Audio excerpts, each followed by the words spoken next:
Coming to you live from blah, blah, blah, blah, blah. If Allison doesn't show up to Rantzerkers, I'm not doing her bit. The few, the brave, the bitchy, waiting once more against the zombie hordes. Why are you doing her bit? I'm not. Nobody wants I'm to hear summarizing the bit. Rantzerker 239, Feminist Equal Pay leaves town swamped in garbage and rats.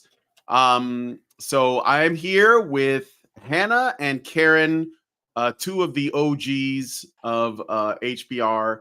And we're going to be talking about, well, there's basically a thread on X, which has prompted a discussion, such as it is, about this Birmingham bin strike. So I went to look up some information for context because I was not aware of this thing going on. So here's the context before we get into the tweet, okay? The Birmingham bin strike, or the Birmingham, I think you say Birmingham bin strike, ongoing since March 11th, 2025, stems from a dispute between Birmingham City Council and the Unite Union over pay cuts for refuse workers, garbage men, prompted by the refuse, yeah. This is not the wretched refuse yearning to breathe free. I refuse to talk about this refuse. Yeah, they refuse to refuse. Refuse workers, prompted by the council's 2023 bankruptcy due to £1.1 billion in equal pay claims from past lawsuits. The council's financial crisis began with a 2012 Supreme Court ruling that found Birmingham had underpaid women in roles like cooking and cleaning compared to male-dominated jobs like refuse collection, leading to massive compensation payouts and a Section 114 notice declaring bankruptcy. Okay, this is enough. Why aren't women lining up in the street to go work in refuse collection if it's the same kind of job? Yeah, if there's no difference. If it's the same job and you could make more money, why don't you just grab a fucking bin and pick up some garbage? Yeah. I mean, obviously they need scabs right now, you know. So Birmingham, okay, so because this is why this is happening, okay? The council's financial crisis began with a 2012 Supreme Court ruling that found Birmingham had underpaid women in roles like cooking and cleaning compared to male-dominated jobs like refuse collection, leading to massive compensation payouts and a Section 114 notice declaring bankruptcy. Paid for that. Yes, and it went through. The strike has caused 17,000 tons of rubbish to pile up, raising public health concerns, including a risk of Weil's disease from rat infestations, with experts warning of increased danger as temperatures rise in April 2025. The Equality That's like a Act, 16th century illness. Yeah, it's like the Black Plague is coming back. They're bringing back the Black Plague for equality. People that are experiencing this in real life. Yes, this is a real thing. Birmingham, England, yes. So it raises this problem, but does it raise awareness of the fact that these jobs are clearly not equivalent? They're not the same. Not the same at all. If they were, then women would be doing garbage collecting because it pays more for the same amount of work. Clearly, it's a much bigger deal when the garbage doesn't get collected than when the cooking doesn't get done. Or, you could say maybe cooking is as important, but you don't want to know when the last time I scrubbed my toilet was, because it was quite a while ago, and somehow we're not infested with rats, right? I mean, and you know why that is because when I press the little thing, the stuff in the toilet gets carried off, right, by a whole bunch of almost entirely men, right, who have to pump sewage uphill to get it to the sewage treatment plant, right? And how do they do that? Well, sometimes they have to go and manually scrape, used condoms and used needles and tampons and maxi pads and so-called which are not flushable, by the way. And all kinds of other, not and Q-tips Q-tips, and all kinds of other fucking crap that builds up on the intake grate at the sewage treatment plant. And they send men. I don't know any women who do this. It's actually highly men dangerous because there are also sharps that end up down there. Sharps, and yeah, you have to wear like a gas mask because there's a whole bunch of hydrogen sulfide gas and all kinds of toxic gases that build up. And it's like, so I'm just like, okay, well, if you don't want to clean toilets. All right, here we go. We're coming back. Sorry, guys. All right. On a phenomenon that nobody really names it, but you can see it being discussed all the time. And that is the accountability gap. Mm-hmm. You know, the accountability gap is basically the difference between what men are obligated to do versus what women are obligated to do, what men are responsible for in terms of their actions and their behaviors and everything versus what women are responsible for, what men are responsible for in terms of the welfare of their community versus women's responsibilities. And women have all these rights that women have demanded, but they don't bear the same accountability for the welfare of their community, for respecting the rights of other people, for actually putting forth the same value when demanding the same compensation, and so on. I mean, anybody can cook. Not everybody is a great cook. Yeah. Like I wouldn't want to compete with Karen. I've tasted her cooking, and then there's like a huge gap there too. I don't have the talent, right? I have some skill, but I don't have the talent.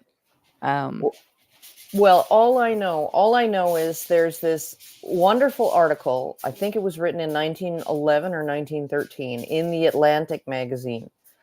The author's name, I believe, is Lyman, Limon Abbott.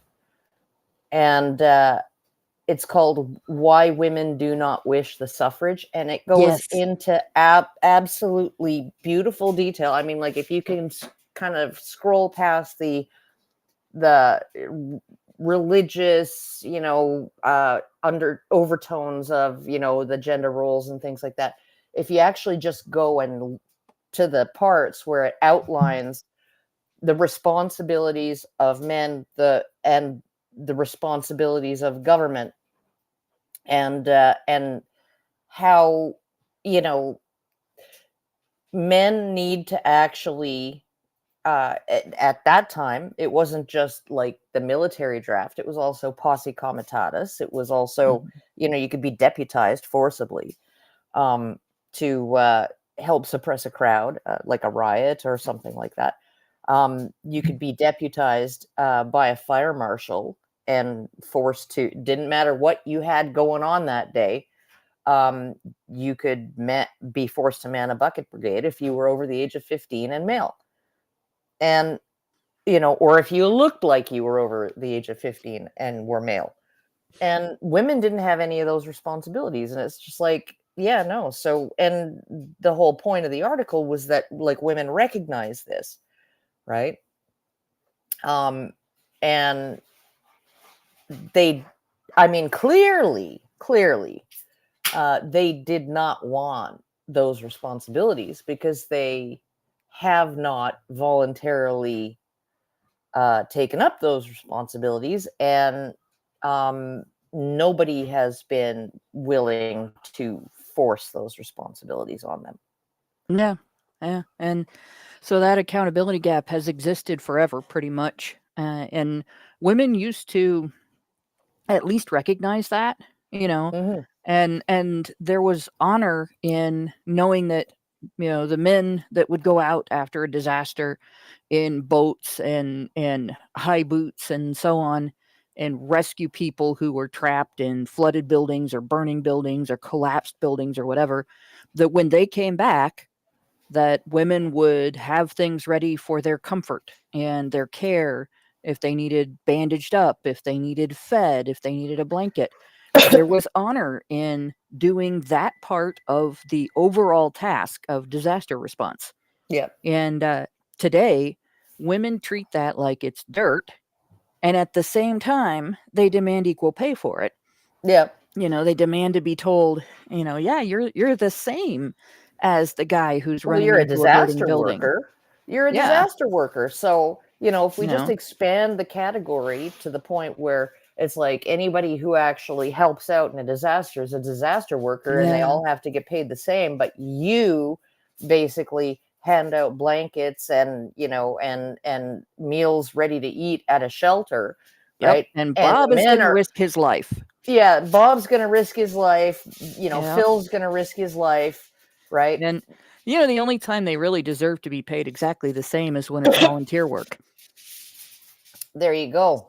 So then, okay, so this Equality Act, just to clarify, what this resulted in is, in order to make it to where garbage men were being paid the same as women that were doing cooks and cooking and cleaning. Well, cooking and cleaning that isn't garbage, like cleaning, like house cleaning or something.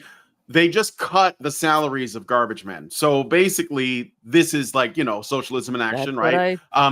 Flattening things for everybody that's actually doing something. And this is their mandate for equal pay for equal work, which is central to the issue. And this has cut refuse workers' salaries up to £8,000 for some, triggering the strike to avoid further legal liability. Similar equal pay disputes have impacted other UK councils and businesses, such as the 2024 case where ASDA workers won a claim that could cost the supermarket £1.2 billion, highlighting a broader national challenge. And so what we're going to look at specifically is this thread here that Laura Brown shared. I just wanted to read a little bit of read you guys that for the context. So she says the Birmingham bin strike has reached its 5th week. So 5 weeks they've been on strike. Rubbish is piled high, rats are infesting the streets, and experts are concerned about Wales disease. A thread on how the Equality Act contributed to this, probably caused it, let's be real, and how it may cause similar strikes across the country. In 2012, 174. Oh, let me just move this. Allison's complaining about the camera.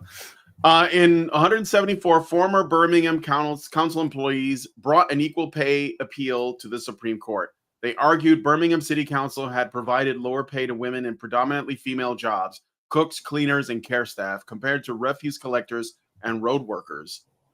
Number 2, they won their case. Birmingham Council was found to have contravened equal pay legislation because they failed to provide bonuses to cooks, cleaners, catering, and care staff. This is women, though. I know they're like naming these as though they're like non-gendered, but this is about women.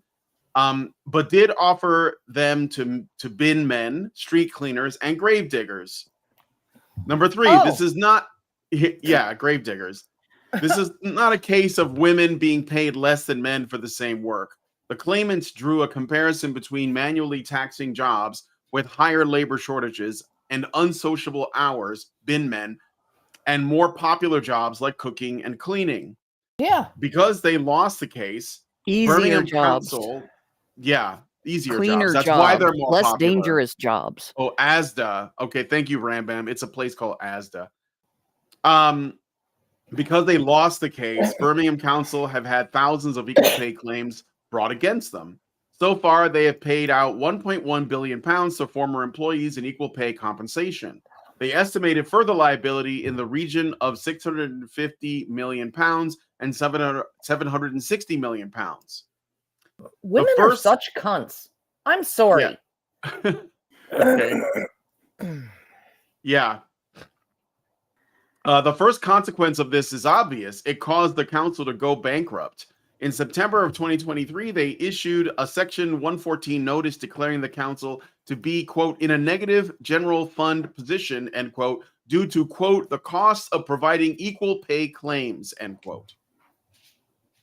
The second consequence, the council urgently had to equalize pay for bin men and catering staff or risk further payouts. Because they were bankrupt, there was only one way to do this, by cutting pay for refuse collectors.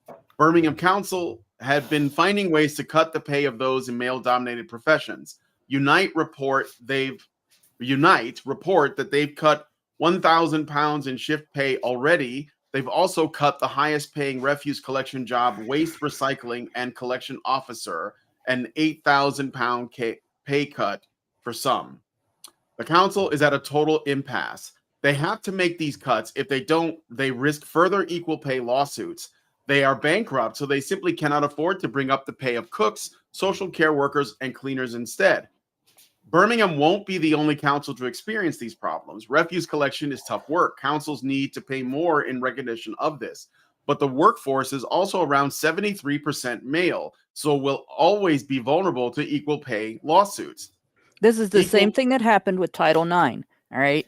Before you go on, when Title IX in United States law, that's the law that stopped universities from having quotas in, say, the legal field or the medical field for you have to have this many seats for men, but you can have this many women. And it was, by the time that law was passed, universities were already changing because more women were actually going on to do the job when they graduated instead of just using it as a feather in their cap. And they were continuing to do the job even after they had kids. So it was starting to become worth it for universities to allow women into those fields. Whereas previously, these universities were businesses. If the women that went through their schools after they graduated did not do anything that brought prestige to the school, didn't donate anything to the school, didn't make any money, didn't send any new students, it wasn't as much of a value to the university. So as that changed, that law became completely unnecessary, and then it got passed anyway. And so the department had to enforce it. They had to come up with a reason for its existence. And so they started dipping into, well, you don't have equal representation in sports and extracurricular activities. And, extracurricular sports started out almost exclusively male. It wasn't something that women in school had been necessarily interested in. And it took quite a bit of effort, actually, to get women interested in it at all. And they have not, even to this day, reached equal interest in participation. And since they haven't reached equal interest, they haven't reached equal participation. Well, the education department set up a quota system, the very thing that Title IX was designed to get rid of. And during the 90s, that quota system, which basically forced universities to not have more available male athletic positions or male athletic activities than female, regardless of who was interested in what. That quota system resulted in a lot of universities having to shut down their men's gymnastics programs and their Olympic wrestling programs because they weren't going to shut down their money-making basketball and football programs, but there were not women interested necessarily in football, and there weren't women in the same numbers interested in basketball. And so, they pretty much started cutting men's sports and men's scholarship opportunities as a result. So it's a different situation in that, it's not causing people to suffer from diseases, but at the same time, it did deny men educational opportunities. And once they got to the point where there was close to parity in athletic participation, well, then the mission creep went into, let's make it about sexual misconduct on university campuses. Yeah. And now there are like 1,000 lawsuits across the country for violations of due process rights because of the way that universities have handled that and because of the way the education department has handled that. So these laws, they may have been passed with the best of intentions. I'm not arguing that that's the case. I don't really think they were. But even if you give the greatest amount of charity and say, well, they were just trying to protect women, the outcome has been terrible. And this is similar. Yeah. This pretty much demonstrates the accountability gap right here, right? Incentive pay, whether it is hazard pay or incentive pay because the job is dirty and nasty and smelly, because collecting trash is dirty and nasty and smelly, whether it's you have to lift heavy things, incentive pay, whether it's, you know, your shift is inconvenient because they start collecting the trash at like 2 o'clock in the morning, and they can continue to collect the trash until just before noon usually. It's not something you want to do in the heat of the day because it's nasty and smelly and gross, and also it's heavy labor. So there's a heat sickness risk, even in a nation that is mostly close to water in comparison to where I live. I'm in Ohio. We still end up with humidity here.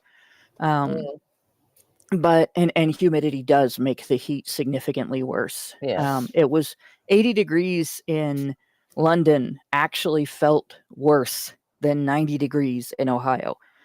But in any case, yeah, all of that contributes to why incentive pay exists. It's to persuade people to do jobs that if that job only offered the same pay as easier, cleaner, safer, less unpleasant jobs paid, Yeah. people wouldn't do them. Nobody Yeah. would take those jobs. Yeah. That's why it's No. called incentive pay. Yeah. No, and what I find highly ironic, since you brought up Title IX, is the woman who was responsible for Title IX being passed. Yeah. I forget her name, but I saw her speaking. She was accepting the Lifetime Achievement Award or something like that at the 2012 National Organization for Women National Conference. Yeah. And yeah, no, The and National Organization for Gals. yeah. And she said, you know, I talk to my granddaughters and I tell them, like, why aren't you taking advantage of all of these opportunities that my work, my fight created for you? And she's like, and then they tell me, well, I just don't care that much about where a soccer ball goes. And I'm like, yeah, they don't. They don't. You did it for nothing. All right, so let's look at the rest of this thread. Again, I'm watching. What we're talking about here is something that's happening in Birmingham, England, where there is a strike from garbage men because their salaries are being cut because there are women demanding equal pay as cleaners and as, like, cooks and stuff, and they can't do that without cutting. Childminders. Yeah, By the childminders. They way, can't do that without cutting the salaries of garbage men. So the Dear garbage men are going Birmingham. on strike, and justifiably so. And so Yeah. garbage is piling up in the streets. So this is By what the happens way- when women by the demand way- equality. Dear Birmingham, God help you if this affects your power grid. God help you if you end up with a strike among your electricians Yeah. or your water and sewage treatment Yeah, workers. sewage treatment You will be workers, in deep shit. especially. Yeah. Literally. Yeah. And Well, they already and- have a rat problem, so Yeah. Well, yeah, no, and there will be plenty of broken water mains that aren't going to get fixed, and plenty of homes, right, that don't have water being, coming out of the tap because, those guys went on strike because, and here's the thing, right? Like my kids, they live in this corner, on a corner lot with alley access, and was like during this horrific cold snap, it was like minus 40, right? Nighttime lows of under minus 40. And their water main broke. And so there was a skating rink forming in their back alley. It was like a massive freaking skating rink. And they had to come in, and like the workers had to come in and dig up the alley and fix the water main and put all the dirt back in, and then at least temporarily pave it over, because the paving never sticks if you do it in those kinds of temperatures, but you have to do something. You have to cover it over. And, you know, like it was like a 18-hour job, right? Of these guys who had to be out there working in, you know, I don't know what minus 20 Celsius is in Fahrenheit. But it's freaking cold. It's really freaking cold. And they're out there doing this. And you know what? I didn't see a single fucking woman on the team. Yep. Yeah. All right, let's continue with this. You wouldn't catch me doing that job. Laura Brown I'd says, die.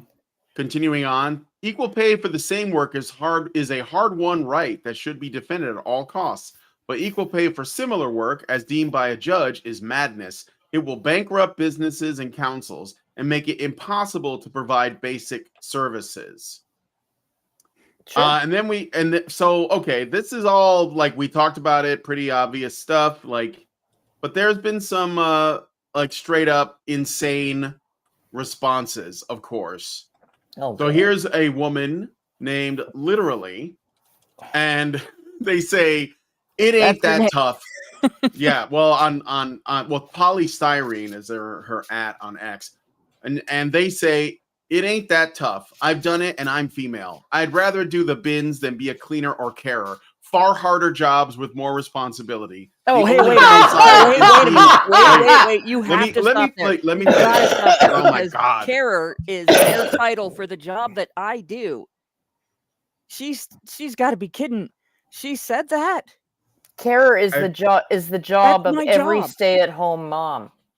But I'm a carer for intellectually disabled adults. In the UK, they call it a carer. In the US, they give me this stupid fancy title that's actually direct support professional for intellectually disabled adults. Like it makes me sound like, you know, I'm more important than a nurse, and I'm not. But for fuck's sake, the only downside is being outside in the winter. If the bin men don't like it, they can become cleaners or carers, since it's so easy. It is incredibly easy. Mm-hmm. You would have to pay me 3 or 4 times as much, maybe 5 times as much as I get paid to do my job, to do their job. And then I don't have the muscle or the constitution anymore to do it. Well, all I know is this bitch is insane. And I don't believe for a second that she's done it. Mm-hmm. Oh, yeah, no, I don't believe it either. But anyway, she says, the only downside is being outside in the winter. If bin men don't like it, they can become cleaners or carers, since it's so easy. Yeah. Then who's going to take out the garbage? Well, it's piling up right now. So I guess this is literally when men go on strike a little bit, you know? Yeah. Yeah. Well, didn't all the women in Iceland go on strike and nobody noticed? Yeah. What? You know what? Actually, that's happened in the US too. And all the marches, like the women's marches, one of the politicians shut down. They had to march every year during the Trump administration. Nothing shut down the whole time. Yeah, no. One of the politicians kind of joked that the only thing that anybody noticed was that there were fewer complaints to HR. Mm-hmm.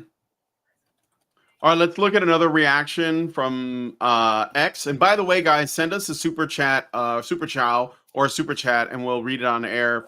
A super chow you can send by going to feedthebadger.com/just-the-tip. And it lets you post or send us longer messages, and also messages that are not going to get censored by YouTube. So please consider sending us a message and comment on this. All right. So Radfem Earthwitch, I've just that's their name, Radfem Earthwitch, which probably has no impact on their opinion, says, so a council that can't manage its finances is struggling to provide a service that residents are paying for in their council tax. And you think the people really to blame are women who simply ask for the jobs that they do to be valued equally to the jobs that men do? Okay. Yeah, those are the people at fault. What she's saying there makes no sense, right? She's not saying the same kind of jobs. She's not saying jobs that provide equal value, right? Would you value I don't know, a 1998 Ford Festiva the same as you would value a anything made by Ford now, or any other car company now? Because the service gap is about that different, right? It's either going to be falling apart, or it's going to be, if you try to do the same job anyway, it's going to be inferior labor. At this point, I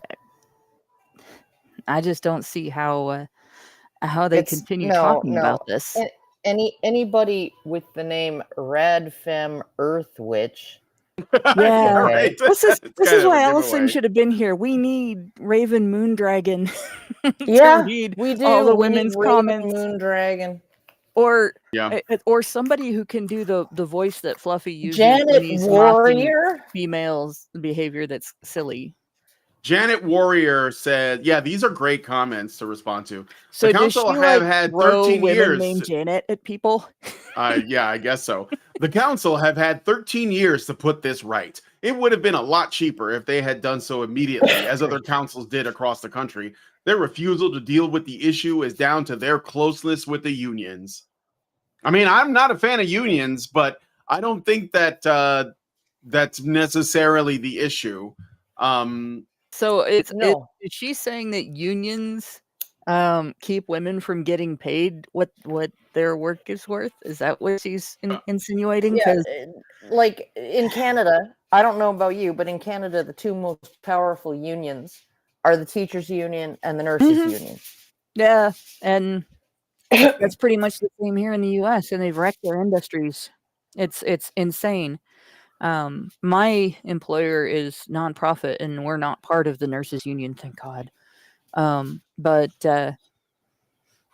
yeah, it's incredibly we still are under standards that are set by unions. So and the teachers' unions impact schools that have no affiliation whatsoever, because standards get set nationally. They end up getting standards set by the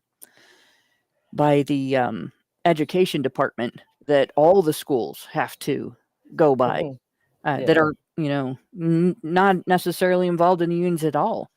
And the same thing happens in a lot of other jobs. Now, if you want unions that are actually doing something for their workers, you talk about the Teamsters, talk about the unions for the guys that mine coal or work on oil rigs and stuff like that.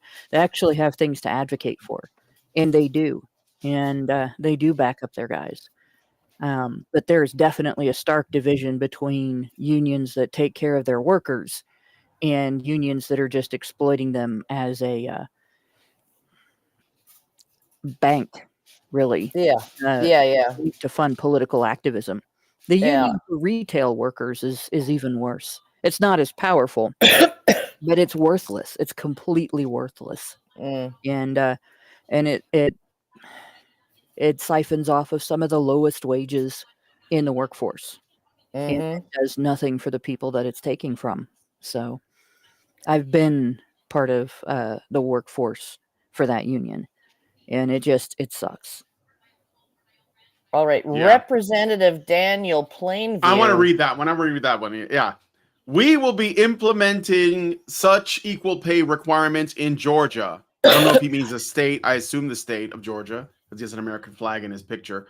Yeah. Under my watch, it is a tragedy that social workers get paid less than garbage collectors solely due to gender. Really? Solely due to gender? No. Social workers? Yeah. Social workers. That's a broad category. This is pure pandering. This guy's just pandering to women like a bitch. Like, it's all it is. It's just him saying, ladies, vote for me. And they will. This shit works. So they'll be, oh my God, he's going to give us more money. When people think of social workers, right, they think of social workers in the movie where you have this cute, sweet down-home farm girl with blonde hair gets a degree as a social worker and goes into the inner city and discovers how hard people have it there and does a bunch of miracle things to help them. In real life, that's like 1 out of 100 social workers. And the other 99 all look more like Andrea Dworkin. They help no one. They do jack shit with their day. They push paper. That's about it. Half of them work for the Child Support Enforcement Agency, and Yeah. they like to lie as much as humanly possible in order to avoid the best possible outcome for the child, which is father involvement. Yeah, well, what I found hilarious was, I don't know if you must have seen it. It was like this appeal court, state appeal court panel of 5 judges or something like that, and you had this head of the social work agency basically saying, well, we just didn't know we weren't allowed to lie to the court. Yeah. And yep. We just didn't know we were allowed to commit perjury. The judges were like, what? Yeah, no, we didn't realize we weren't allowed to misrepresent things to, in court. Just crazy. Look at this. Brutal American says, is this a joke? And then he responds, inequality is not a laughing matter. matter. Laughing matter. Oh my God. God. Oh man. This is like the level of discourse where it's at. Like, all you need is some woman to say this is sexist, and then these fucking white knights come out of the woodwork and they're like, I'll save you. And then like anybody who says, dude, you're being ridiculous, he's no, that is wrong. You have no right to call this sexist because you're the scumbag. You know what I love? This goes you know in what I love? for no reason. Allison gets to read all the women's comments. You know what I love? I love X since Elon took it back over. Yeah. Because directly under that, Milford, okay? Are you really that retarded? Why don't you pay veterans same as the president? Why such inequality? Why such inequality? Yeah, veterans, actually, their job was harder. If you're looking at just how hard it is to do the job, you know. Oh, it looks like you guys can see me now. And although the president did get shot at. Okay. Yeah, I'm actually just, guys, I'm not feeling the greatest, which is why I didn't come on. There's a pressure thing coming in, and it's that gets you causing good. my entire sinuses just throb like I'm being hit with a drum. And I see that Karen is probably struggling with some snow mold herself. You know what the cure for that is, though? You just punch yourself in the face like 100 times. Well, that's okay. If we let her read the female comments in the Raven Moondragon voice, she'll want to punch herself in the head about 400 times after each one. Okay. Okay. So I as I laid in bed this morning with my Cephally thing, it's like a Thames thing with the little like a TENS unit, yeah. Yeah, to try to get my headache under control. I was pondering these comments, trying to figure out the logic behind them. As I do, because I like to suffer. Why would you? Yeah. And I'm still at an impasse. Like, we have women, the problem is that there's not enough bin workers, and we have women saying, well, why didn't they become carers? Yeah, but that's not the problem. The problem is that they're not bin workers. There's not enough bin workers. And that's like, the reality of this is that men will take these jobs. Like, presumably there's like 28% women taking these jobs, but they're probably also a little bit more on the masculine spectrum, shall we say? Yeah. Or they're just doing the administration jobs. So men will take these jobs because they tolerate discomfort, disgust, and they have greater physical capacity. Right? Okay. So go ahead. It is. Let me just share something with you, because when we had our neighborhood renewal project going on for like an entire summer, right? An entire construction season, right? Because we only have 2 seasons, winter and construction. we all of the crews were all men except the flag people. The flag That's what I people were women. And I spoke to one of these women because I was asking, like, you know, "Oh, this is going to look really nice." I got out of my car and I was like, this is going to look great when it's done, right? And she's like, and I'm like, but how much longer? And she, and we got to talking and everything. She was wearing like Jasmine Crockett caterpillar freaking fake eyelashes and had Cardi B fingernails. Mm. That always indicates that you've shown up ready to work. Yeah, exactly. yeah, Oh my no, God. and I'm just like, I'm like, what the, like, fully made up face, right? And I'm like, so you actually, all you do all day is hold a sign, and then you flip it around, and then you flip it back. Mm-hmm. Slow, stop, right? And that's all you do. And but you're a construction worker, so Yeah. you deserve the same pay as these guys who are screeding concrete. Yeah. The only Yeah. time I've seen female construction workers actually doing construction-y things is in rural towns. Yeah, I've seen roofers, stuff road like that. crew, women on the road crew in my town. Not very often, but sometimes. Because most of the time, we had our roof done in Port McNeil, and it was a family-owned business, and husband and wife owned it, and the wife came and did our roof, and it's like, because she's capable and whatever, but I mean, like, you just don't tend to find that. no, so not much in like not in the federal stuff. and Definitely. not in like municipalities and stuff like that. It's pretty rare. It's pretty rare to have. I think like, what people don't understand about this conversation is why, right? Why these jobs are male dominated. And it's a lot of it is because, there are things that men simply are more capable of in terms of strength and endurance and so on. And men are more likely to take an interest in the related knowledge, especially when it comes to things like construction and engineering. Although there are plenty of women who do. My cousin is an engineer. And when she took a job doing something that nobody else in the branch, I guess would be the best way to say it, that she worked in knew how to do, she got paid extra because of that. There was a wage gap between her and the other workers, including the men, by the way, because she knew how to do something that they didn't know how to do. And it was incredibly necessary for the rest of them to be able to do their jobs. But in any case, men, a lot of times when it's a job that pays more, that has incentive pay because of hazards, because it's dismal, because it's dirty, nasty, unpleasant, painful. Some jobs are traumatic to do. Like when you're a fireman that's responding to a building that's been blown up and you have to carry out dead toddlers from a daycare, like happened in the Oklahoma City bombing, right? Men take those jobs because they have to support their families. And for centuries, that's been on men.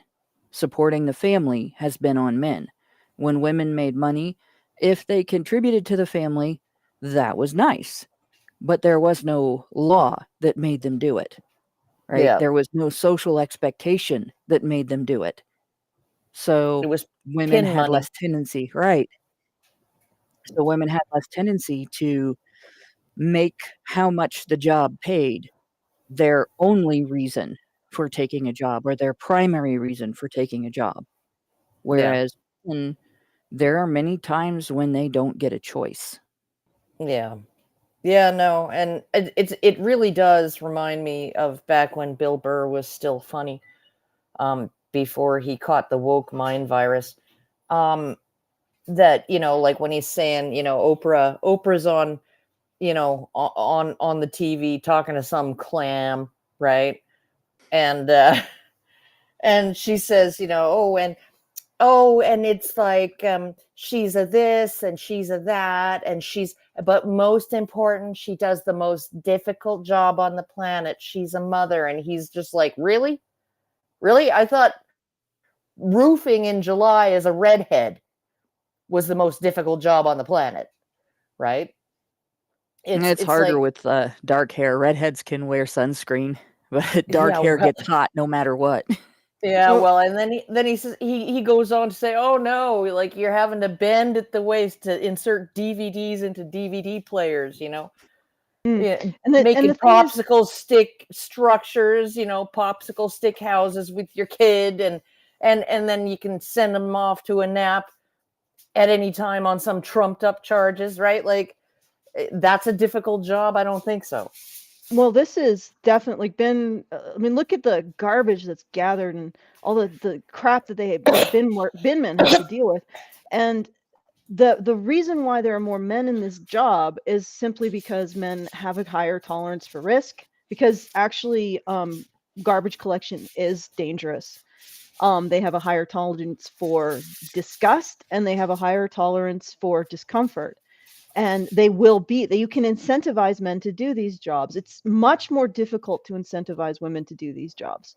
Much more difficult. Yeah. I don't know how much. I mean, you probably go bankrupt. You can't just offer them money. Right. Yeah, you have to offer them some kind of prestige, some kind of social credit for this job, and you're not going to get it. Like even with carers and cooks, when somebody gets to eat a meal, that is a social credit. When you take care of someone, you're encouraged. You get an emotional bond with that person. Like you get the appreciation. You get the appreciation. Yeah. At least sometimes, or you get people believe that you should be appreciated. But trash men are supposed to be invisible. All they really ever get is harassment if they make noise or, accidentally leave garbage. So it's like this is a very low socially, like it's low on the social totem pole in terms of credit. It doesn't there's not a lot of socialization, which can improve the quality of a job. This is something I've noticed. Lots of people will go to jobs simply to get themselves out of the house and they can talk to people, and there's nothing at the end. There's no meal at the end that you can feel satisfaction after having, created and somebody enjoys. So there's a complete absence of that kind of social network that improves the job in terms of cooking and caring. And also there's the danger, there's the disgust, there's the difficulty. I've noticed too, right? Like people are like really not necessarily cognizant of like the level of risk there is in collecting garbage, right? Like they will put broken glass in a black bag, right? And just dump it out there. Not put it in a coffee can or something, right? And just leave it on the curb. And so like cuts are one of the biggest things that garbage collectors have to deal with. And it's just like, and it's not a clean cut. It's not a sterilized scalpel. It's a huge risk of infection. It's putrid garbage, right? And it's just like, and they like, you teach your kids this when they're young, when they first start like throwing their own shit away, throwing their own shit in the garbage, cleaning up after themselves, right? If you have anything sharp, right, you have to put it in some kind of container, right? Some kind of container that can't break, right? Whether that's like a can or you can, before you put it in the garbage, right? Because like, it's not just the garbage man, it's me when I carry the bag out to the curb. I could get cut, right? So it's like you teach them that. But a lot of people, they never even think about it. They don't, because maybe they didn't work in a kitchen or whatever, where you have a special freaking bucket to, put broken glasses and dishes in, right? Because you can't put that in the bag because the dishwasher could end up in the hospital when he carries the bags out, right? Like a lot of people just don't even think of it. They don't think of the level of, and Yeah. And that's the because of minor that, accidents, right? yeah, When I was a kid, my mom was on city council in my hometown when I was growing up. So she knew all the trash workers, she knew all the cops, she knew all the firemen, anybody that worked for the city, she knew them.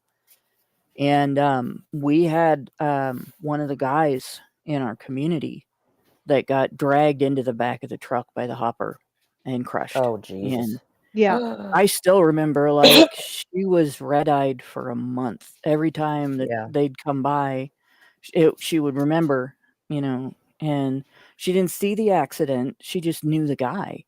And, I can't imagine, as much as that hit my mom, how it hit his kids and his wife and his parents, and his siblings. And that kind of risk, it's not a constant every moment risk, but there is the risk of having that happen.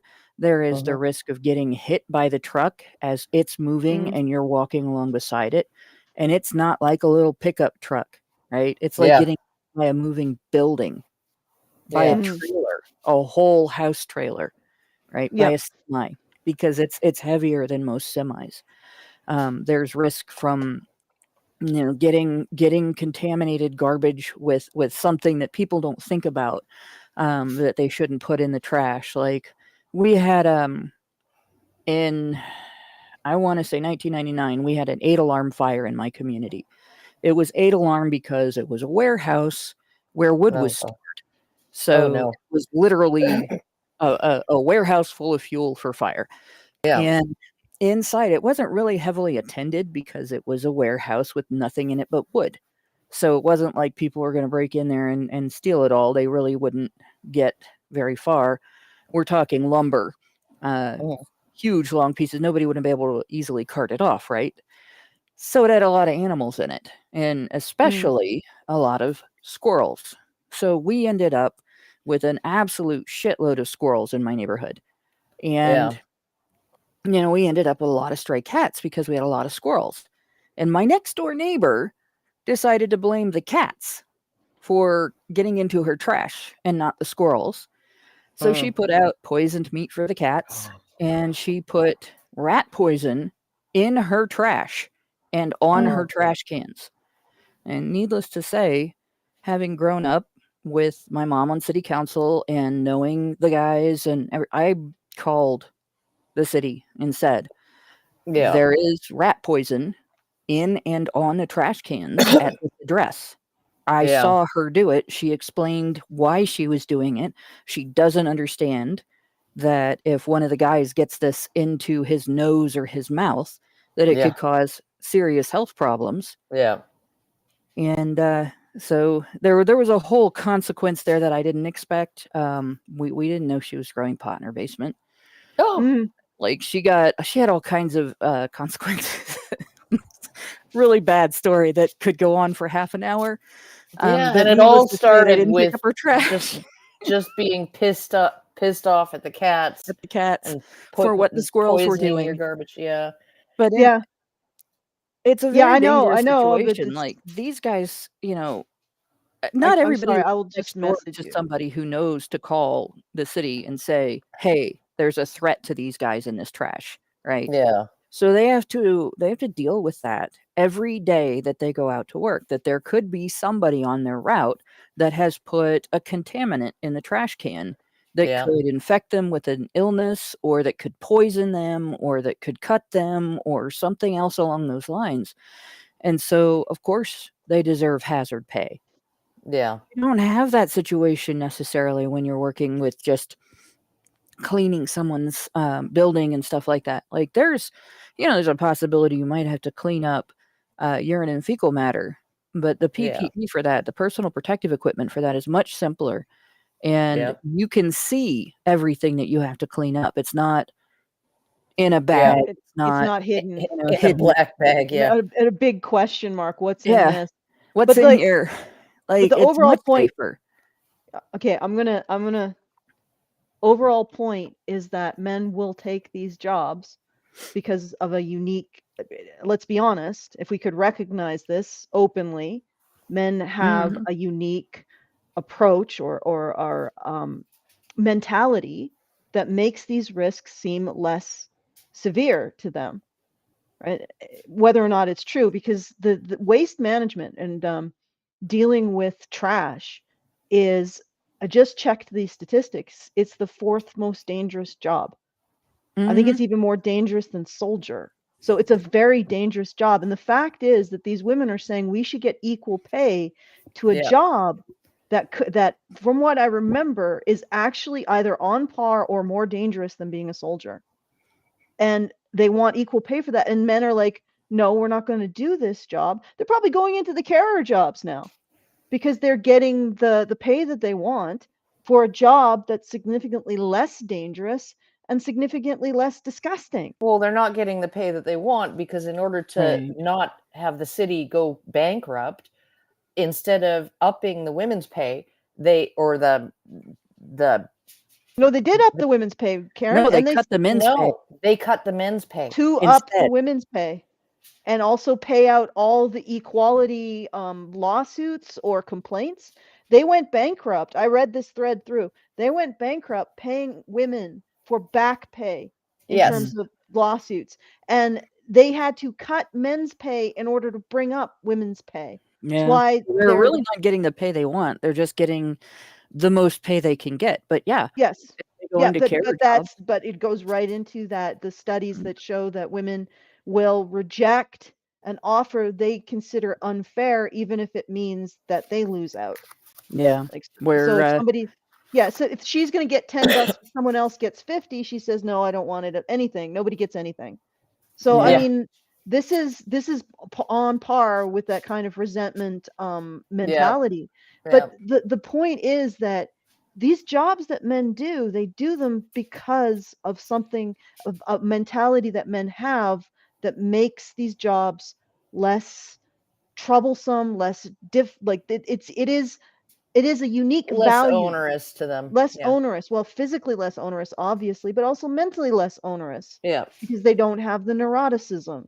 They don't have the high disgust response and other things like that. So they are drawn to these jobs because they will do them for the pay that's available. And they prioritize the pay the pay. But they're not going to do them because it's still disgusting and dangerous. They're not going to do them if they don't get paid a certain amount. Like the thing is that you're appealing to the entire body of men, right? There are going to be some men who are like, okay, no. It's not worth it. Yeah. It's not worth it. I'm going to go and I'm going to get a job as a white collar worker with significantly more pay and a much more pleasant environment. And I don't have a problem even less pay, but in a more pleasant environment. You are appealing to those men who, while they're a subset of men, they're more likely to be men, right? Who are going to be okay with that kind of work for a certain amount of pay. So but it's going to be more likely to be men who are going to be okay. And they're using that fact. They're using the fact that our society needs these men who look at the world in the way that we look at the world in order to do these jobs.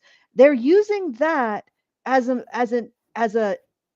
excuse, evidence of injustice. Of injustice against women. And then you see these women coming into the comments, and somehow they think that the injustice means that these men should just do the job for less money. Just do the job for less money. So they're going to be paid less than women who are doing much easier jobs, much safer jobs. But they should do that because they owe women because of the injustice. They don't something like that. They don't get into the logic of it. They don't. For women, it's about feelings. For men, it's about logic. And men base their decisions. If you went into a school and you started asking the students, what do you want to do when you grow up? Women will name jobs that they think will make them happy. Boys, girls will name jobs they think will make them happy. Boys will name jobs they think will make them money.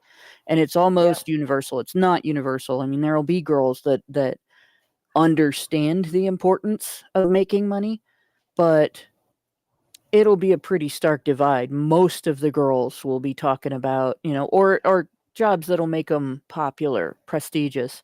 I want to do this because people love people who do this, right? I want to be a I want to be a veterinarian.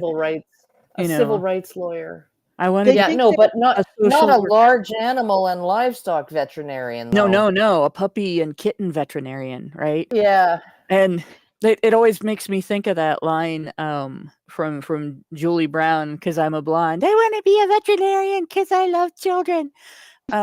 But this guys already know by the time they're 16, in fact, by the time they're 14, that money is a lot more important in determining what kind of job they want to do than how the job makes them feel, or how the job contributes to their reputation in the world in a popularity way, as opposed to in a, yes, this guy's contributing something to the community way. Well, And if a listener doesn't know the difference, it's probably because you're a girl. Well, my youngest, he went and he looked at the NATE, Northern Alberta Institute of Technology for programs, right? He's been kind of struggling to figure out a way to get into a skilled trade, right? And it's really not easy. It's not easy. It's kind of one of those things where you have to know somebody and have them be willing to take a chance on you, take responsibility for you, to apprentice you, right? And so it's hard to break in that way. But NATE now offers skilled trades programs, and he initially he was like automotives, but that program was full. So then he was just like, okay, I picked welding. He got accepted, and he's going to be starting in the fall. That can be pretty lucrative. Yeah, it can be. That's what my grandpa did. It's probably pretty boring, but it'll make you good money. And, it's probably more boring than even being an auto mechanic, because an auto mechanic has like all kinds of, mysteries to solve all the time. Right. But yeah, no, he's just like, yeah, no, I want to make more money. And, it's not like he grew up thinking, I want to be a welder, right? I think ultimately the what's happening here, and with these comments, because I particularly want to look at the comments, so that the excuse for giving women more money was that more men were in these jobs. So I want to drill down. Just put women in the jobs. I want to drill down into this because I think this is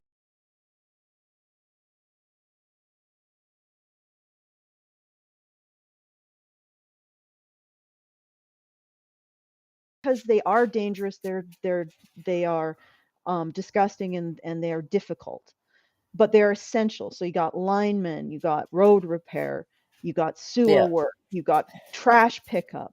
And men are attracted to these jobs, are not attracted to these jobs. I don't want to say attracted. Nobody's attracted to these jobs. Men will do these jobs because they don't have the high risk assessment that women have. They don't have the neuroticism. They have the physical strength, and generally men's constitution is more suited to dealing with extremes of discomfort. I'm not saying that, I'm not saying this is something that they should be held to, but it's just something that they bring as a result of being men to the table. So you have these jobs that men take, and they're absolutely critical, and they're critical because, and part of their criticality is because they're difficult, dangerous, and uncomfortable. All right.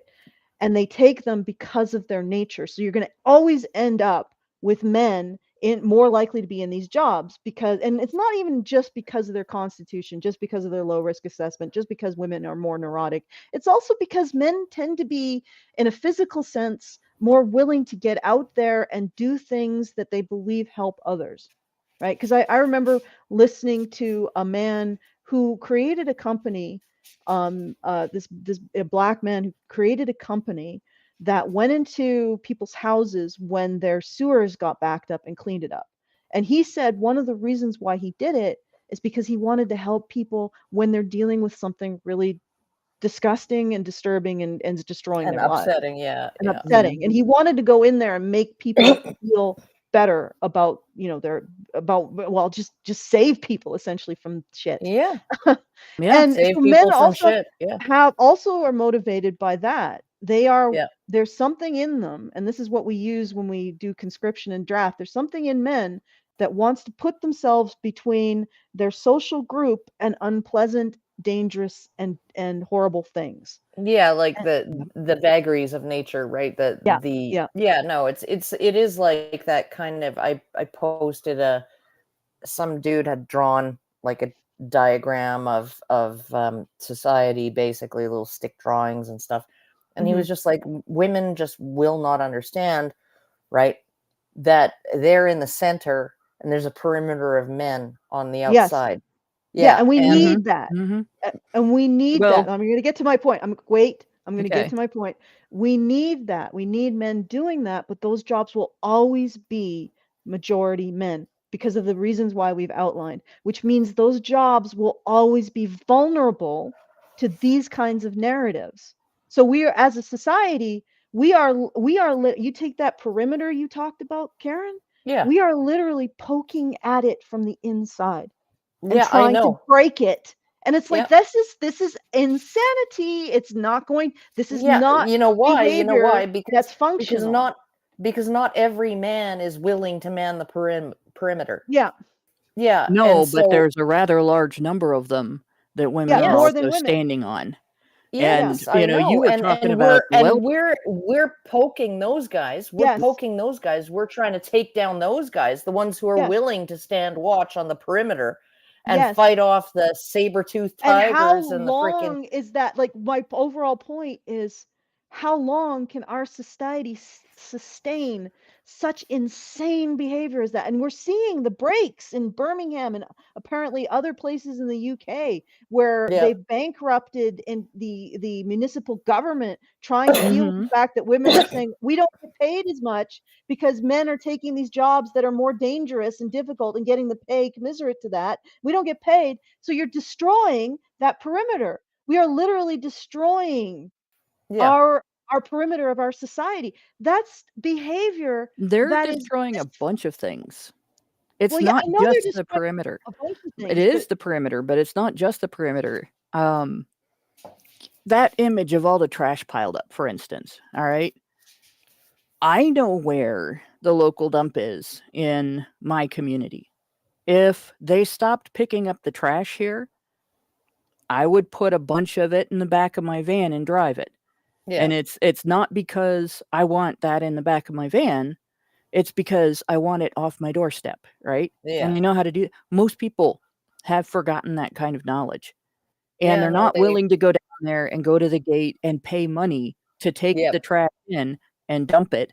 They're not willing to lift it. They're not willing to carry it. It's that people have stopped. They're so dependent on these men. The scaffolding of men and the wall of men around them and the roof of men over them, and then the Yeah. men among them that actually protect women from each other. Yeah, Women and don't realize that. the men who make hot water come out of your shower head. Yes, they're Yeah. all invisible to women. Yep. And a huge aspect of that is male disposability. A huge aspect of that is that men's comfort doesn't matter to these women. A huge aspect of that is that men have forgotten, or women have forgotten, what men have endured to get here. If you look at a welding mask today, it probably doesn't look too dramatically different from my grandpa's old welding mask.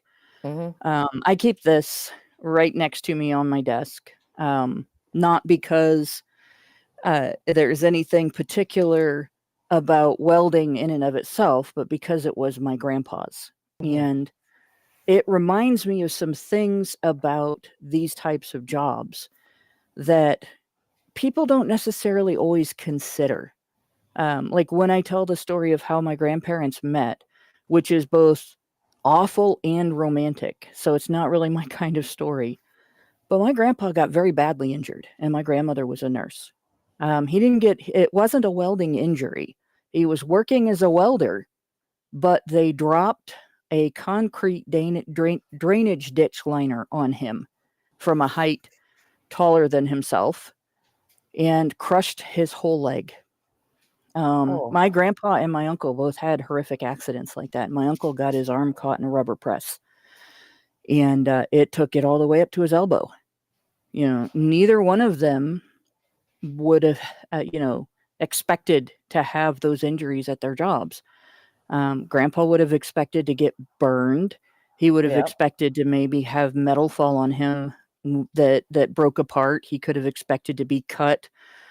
He could have expected heat sickness. But that concrete, that could have landed on his head just as easily as on his leg. And, Yeah. he could have had somebody that didn't take good care of him. He could have gotten an infection. He could have died from blood poisoning. But he had a great nurse who was a great caregiver and very humble. And she really did take great care of him his whole life after they got together, after he got out of the hospital.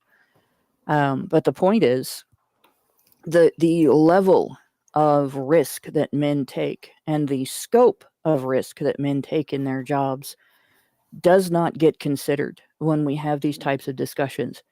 Even men and women doing the exact same job under the exact same title. I was a nurse's aide. There's lots of people that have been nurses' aides in hospitals, and in a lot of hospitals they're called house techs and just techs and stuff like that, right?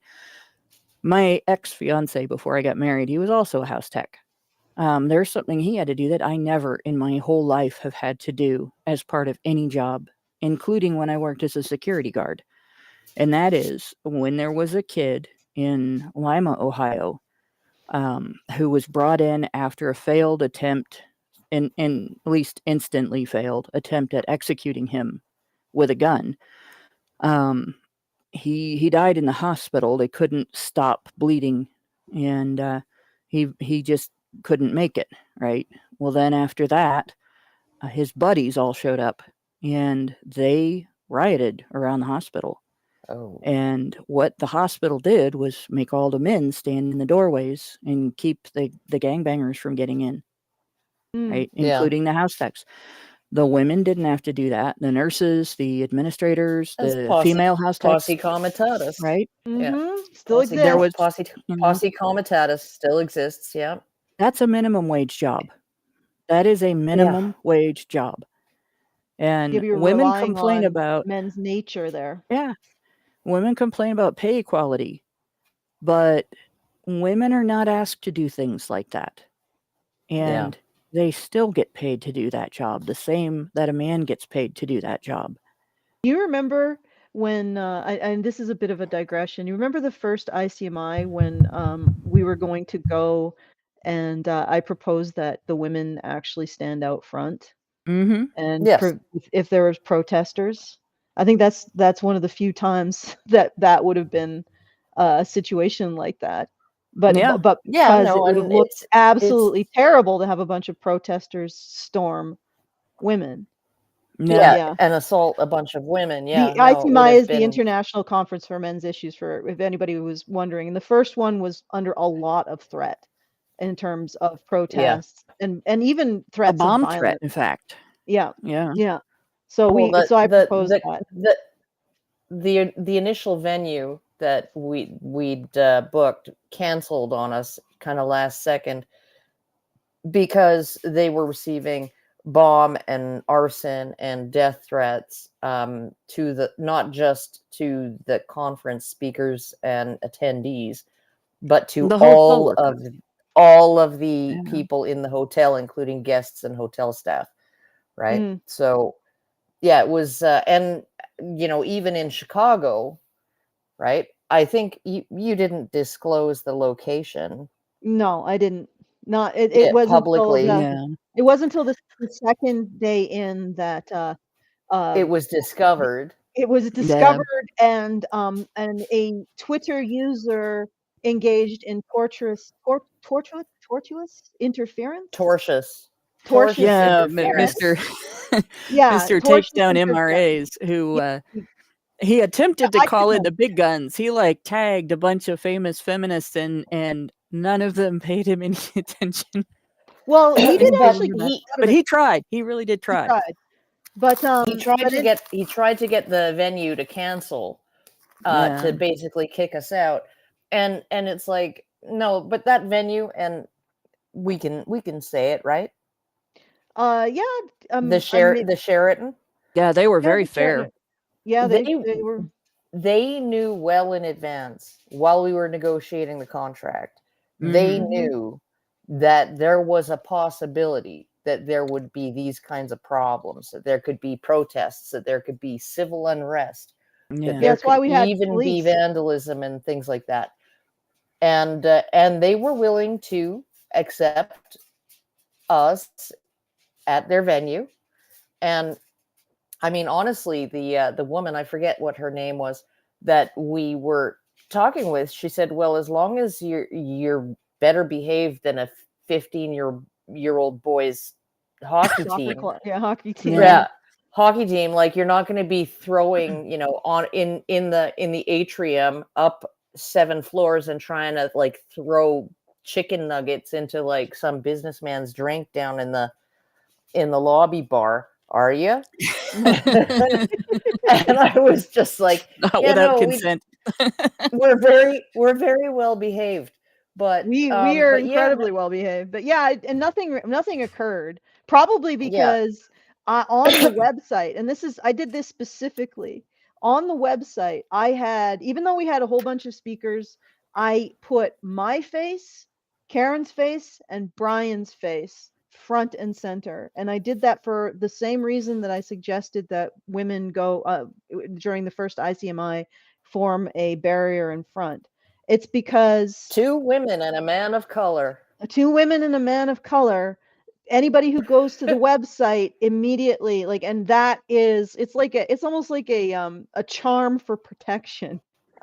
Yeah, And Yeah. I know that sounds really bad, but anyway, it just made me think of that. But Well, you have in to this admit case, that you're attacking the people that you would ordinarily be claiming to try to protect. and you have to send media, and media has to go and look at our mugs. Karen's Mhm. smiling mug, Karen looking like a radical lesbian separatist. Sorry, Karen. An attractive one, Yeah. no, the one not that's gonna anymore. have like a harem of It's 20 women. it's so But sweet of you to lie like that. but yeah, you just look at us, and of course me with my wild hair looking like a feminist academic, God, that just crawled out of her cave in the basement of like the physics building. Like There are just no feminists in the physics building. Yeah. They're the all in basement. women's studies building. Yeah, you're right. There is no basement women's of the studies building because philosophy there were no building. women to build it.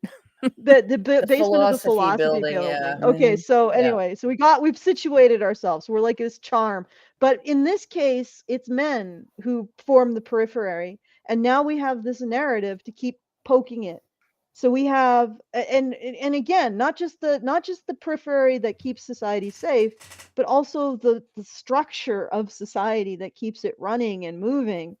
And we have this narrative that specifically designed to destroy it. We are Yeah. destroying ourselves with this. This is Yep. not Yeah. okay. So this is what these women get. Okay, congratulations, ladies. You got a nice fat 1,000-pound payout at the expense of everybody else in your society, in your town. Yeah. Like everybody else is paying for you. So short-sighted. And then you've bankrupted your municipal government in all of your claims. You have constructed this gigantic mess of garbage that I wish people on the shorts could see, because it's actually depressing to look at. It's a gigantic wall of garbage in the street that Yeah. that some lady is walking past and trying not to look at. You got And an overflowing, you got a dumpster that the lid can't close. Yeah. You've got a bin that the lid can't close. like New York on a And then big you got like a massive mound of like, I don't know, of garbage, of rat Just infested garbage Five- everywhere. 75 more garbage cans. Yeah, and a woman Yeah. who's just trying not to look at it because her life has turned into a slog through garbage. So instead of men having to deal with this, now women have to deal with it on the way to their shops, on the way to their nail appointments, on the way to the library, on the way to Even just the looking college. out the window. Yeah. Just I look wonder at if the they'll start college. appreciating the men at any point, or if they'll just get mad. Well, they're already Probably in the mad. comments explaining how their offense at having been paid less means that men owe them picking up the garbage for free, Oh. probably. Their offense. Well, They've that's tough. substituted reality with their offense. And the other thing I noticed about the comments, and I really wanted to drill down in the comments, is there was one woman who basically said because she thought caretaking was less onerous or more onerous, more difficult, more prestigious, more whatever else, thus More it should be difficult. paid more, that these men should just dismiss the experience of their own experience.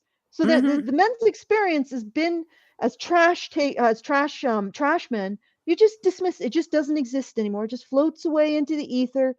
And their experience of it being difficult, disgusting, dangerous, all of that is completely negated by her offense that they made more money and that she thinks that carers are more important than trash takers. Like she Well, thinks that. this Therefore, was men's opinion on the matter is irrelevant. wasn't this Rad Fem Earth Witch that said It that? might have been. Yeah, it might have Yeah. been. So it's like, yeah, no.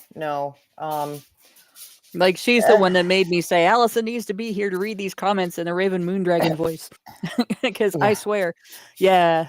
That's it, and it is absolute insanity. And I think it comes from the fact that women think that men's perspective is like there's this, and I'm not saying all women do, because obviously we got a panel of women who don't, but they think that men's perspective on their experience is illegitimate. Like they just, you think that your job is more dangerous? You're showing me stats that it's more dangerous? You're showing me stats about getting injuries and diseases from your job as a trash collector? Well, I don't think that's correct because, I'm offended by the idea that because you're a man, you're doing a harder job. I'm offended by that. So therefore you're not. Like, there's something else interesting in her comment. Oh, Something else interesting in her comment. All right. So she says the first sentence here, and you got to let me finish with this. Sure. So a council that can't manage its finances is struggling to provide a service that residents are paying for in their council tax. So I just want to stop there for a second. All right. The government doesn't pick up the trash. You can pay the government $1 million. And if the government cannot find people who are willing to do the job and get paid for doing the job, then you don't get the trash picked up. Because I guarantee you, your government officials are not going to come out of their cushy offices and come down to your street with big trucks and lift up your trash bags and throw them in. They're not going to pick up your trash. And they're going to leave your trash on the street until they can find men that are beneath them in station, in their opinion, to go pick up your trash. And to do that, they have to pay those men what those men want for that job. Because those men aren't going to do that job if they don't pay it. What woman doesn't understand is that just because she has handed money over to someone does not mean someone owes her is going to pick it up. Right? Because she's talking about two different someones. You handed your money to Representative X. Bob, the trash collector who has gone on strike because Representative X is no longer paying him enough, doesn't owe you anything. He's not getting paid. He's not getting that money. It's not his obligation to pick up your trash. That has affected this conversation for the entire time. There's been this myth of a wage gap. It's affected in terms of these types of jobs and in the way that women try to count their housekeeping that they do at home for themselves as part of the labor their employer should pay them for. They were hired to cook their eggs for themselves for breakfast in the morning. And you look at Rad Fem Earth Witch, right? She's like, no, I'm not valuing all jobs the same, but it's a well-studied societal trait that professions mostly staffed by women, such as cooking or caring, are devalued in comparison to similar professions largely staffed by men. Okay, so then go into garbage collection. Yeah, she's reversing the logic there. She's claiming that these jobs only get paid less because women do them. Yeah, which is not true. Not You true know, these at jobs all. only get paid less because it doesn't take that much incentive to get people to do them. Yes, that's as simple as that. And it's a complete and then they turn around and one woman said, "Well, why don't men take care of jobs?" And it's like, well, but the problem is that they're not Because they don't pay as much. they don't Men well, they do don't well, take care of jobs, actually. yes, they do. And they get harassed out of them by people who suggest that the only reason that they're there is because they're predatory.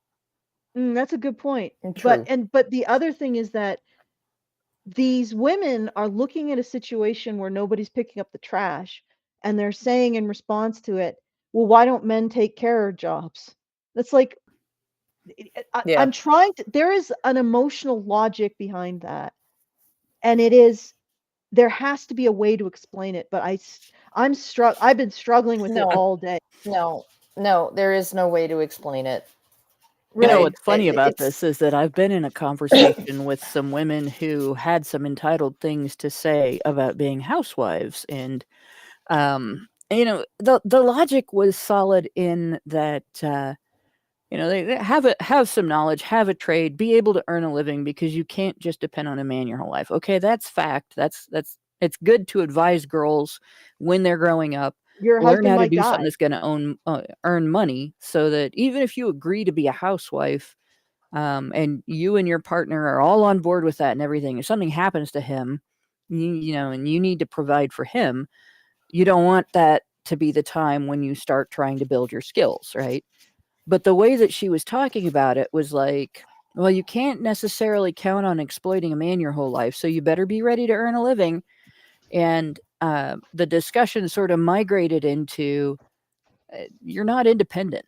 You know, women like to consider themselves independent, but your whole life, from the day you're born till the day you die, most women are never more than 3 feet away from something a man has done for them.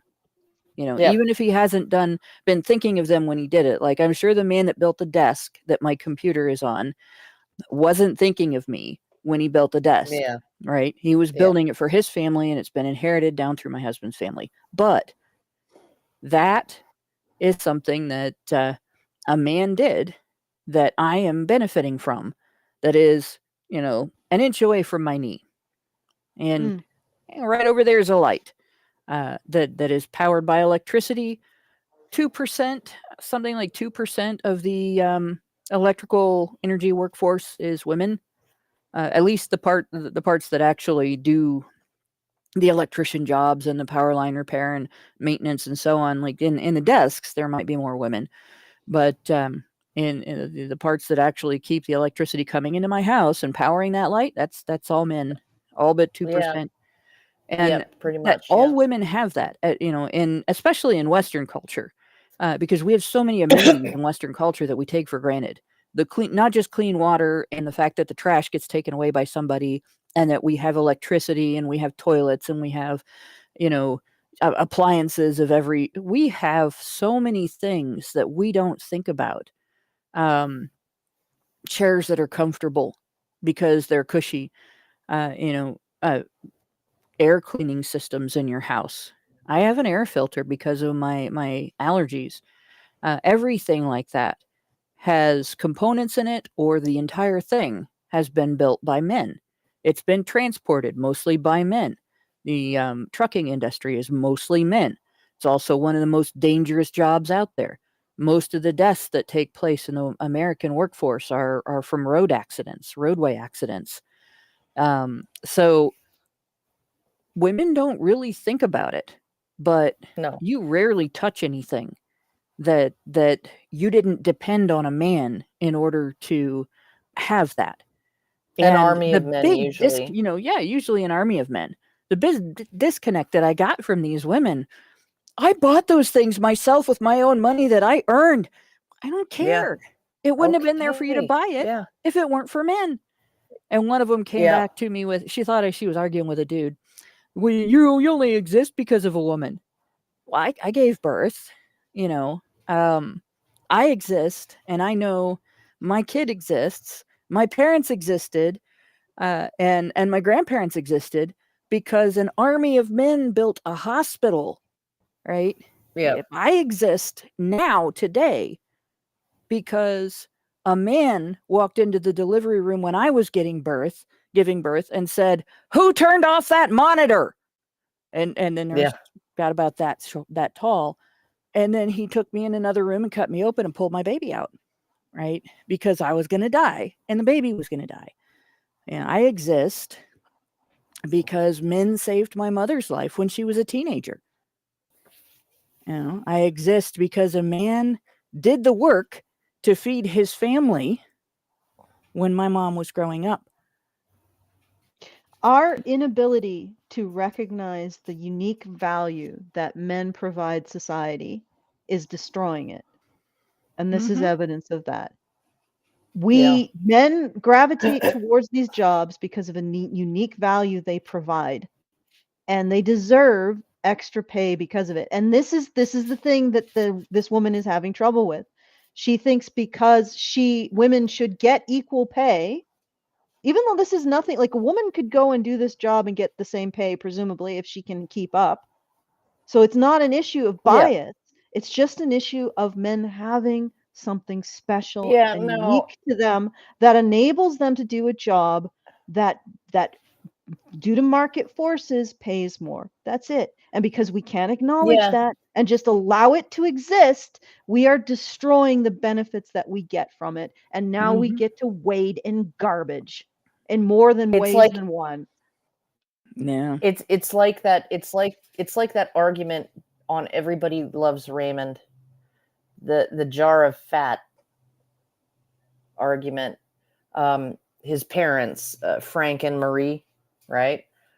And they're having an argument, and then she brings up the jar of fat, and Raymond's like, "Oh God, here we go," right?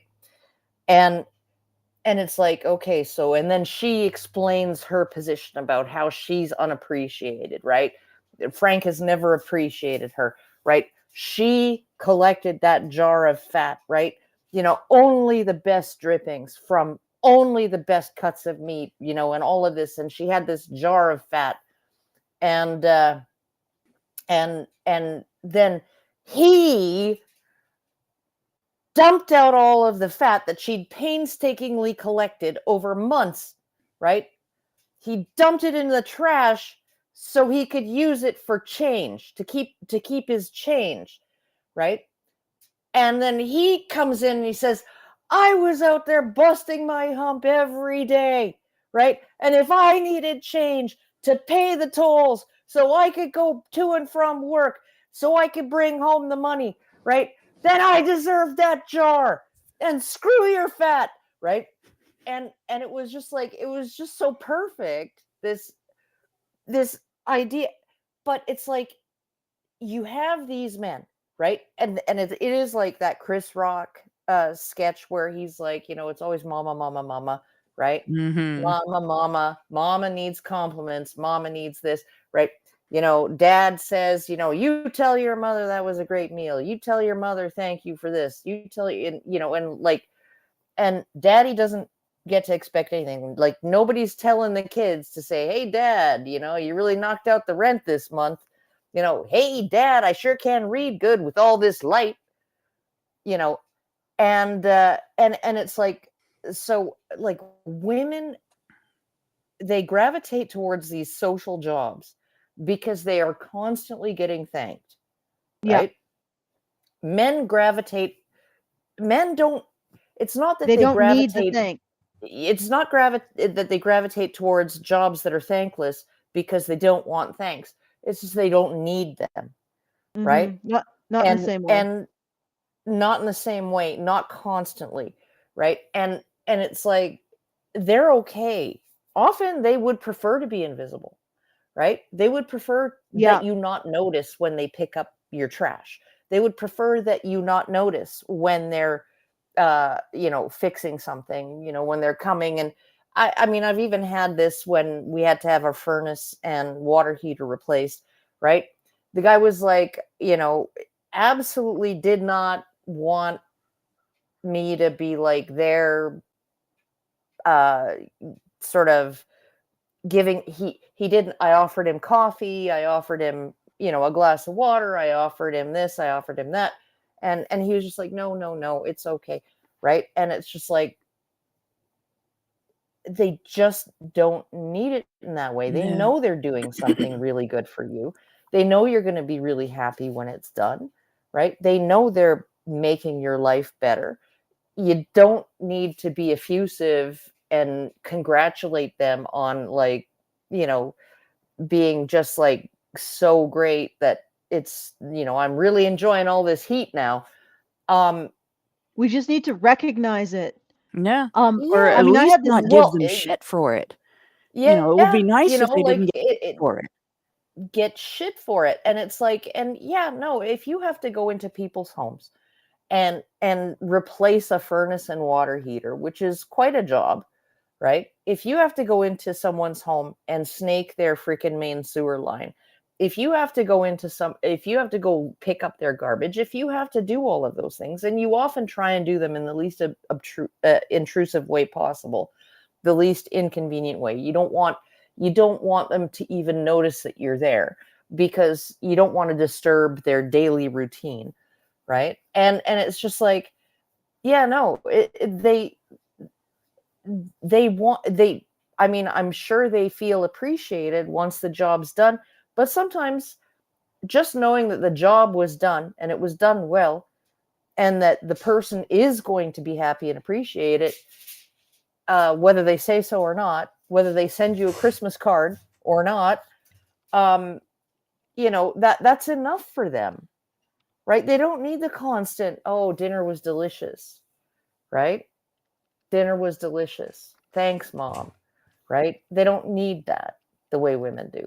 Can I get in here real quick? I just want to make Sure, sure yes. that people can hear me that are watching. I added my microphone, and it looks like it is working. So I really got to read some messages that we got from the chat Okay. that Oh, we've okay. missed from like a while back. So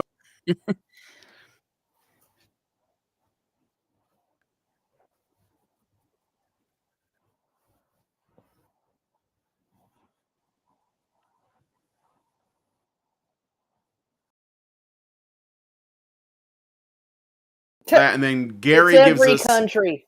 Yeah, it's not your It's country, every it's women. country. Gary gives us $5 and says, I work in the hospitality industry and I have to take the garbage out, and I can't count the number of times I got cut by broken glass when I first started the job. I also had to clean up a case of literal explosive diarrhea in the men's room last week. I was able to. Mm.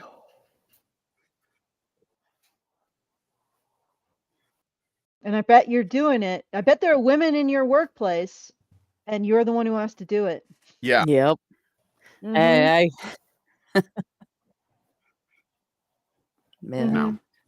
When I worked at the gas station, I've had a lot of different jobs because I like to try everything. But I worked at a gas station for about 6 years. When I was working there, none of the other gals would clean that kind of mess up. And there was one Friday when I was working there that somebody had been sick in one of the bathrooms. And I can't even remember anymore. It was either the men's or the women's, because we had each one of them was just, you open the door and there's a sink and a toilet and like 4 feet of space, it was really tiny, but you could lock it. And so they were separate. And they had put an out of order sign on one of them. So everybody was directed to use the other one. And so that cut the number of toilets available in half on a Friday during our busy season, during our busy Yeah. hours. And I'm like, what happened? Because if the toilet was clogged, I could fix that. And Yeah. we didn't have to wait for the plumber to get there.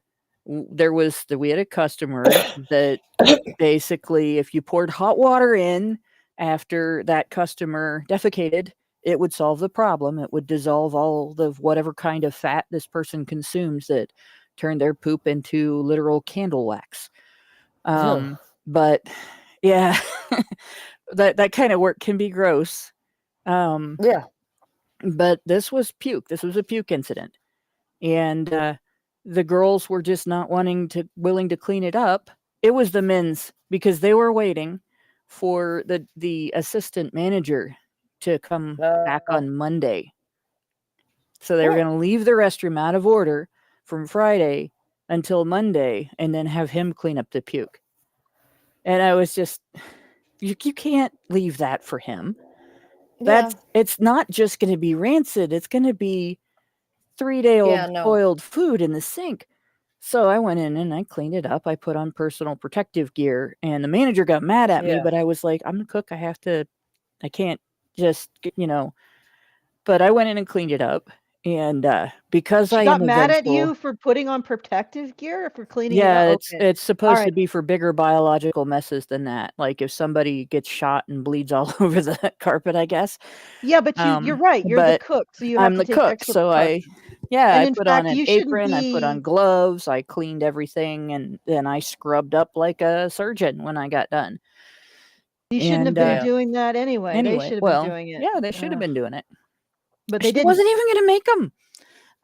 And so that was the thing. Like it was all women in the store that day. And so by the time I got done, it was I suppose it was.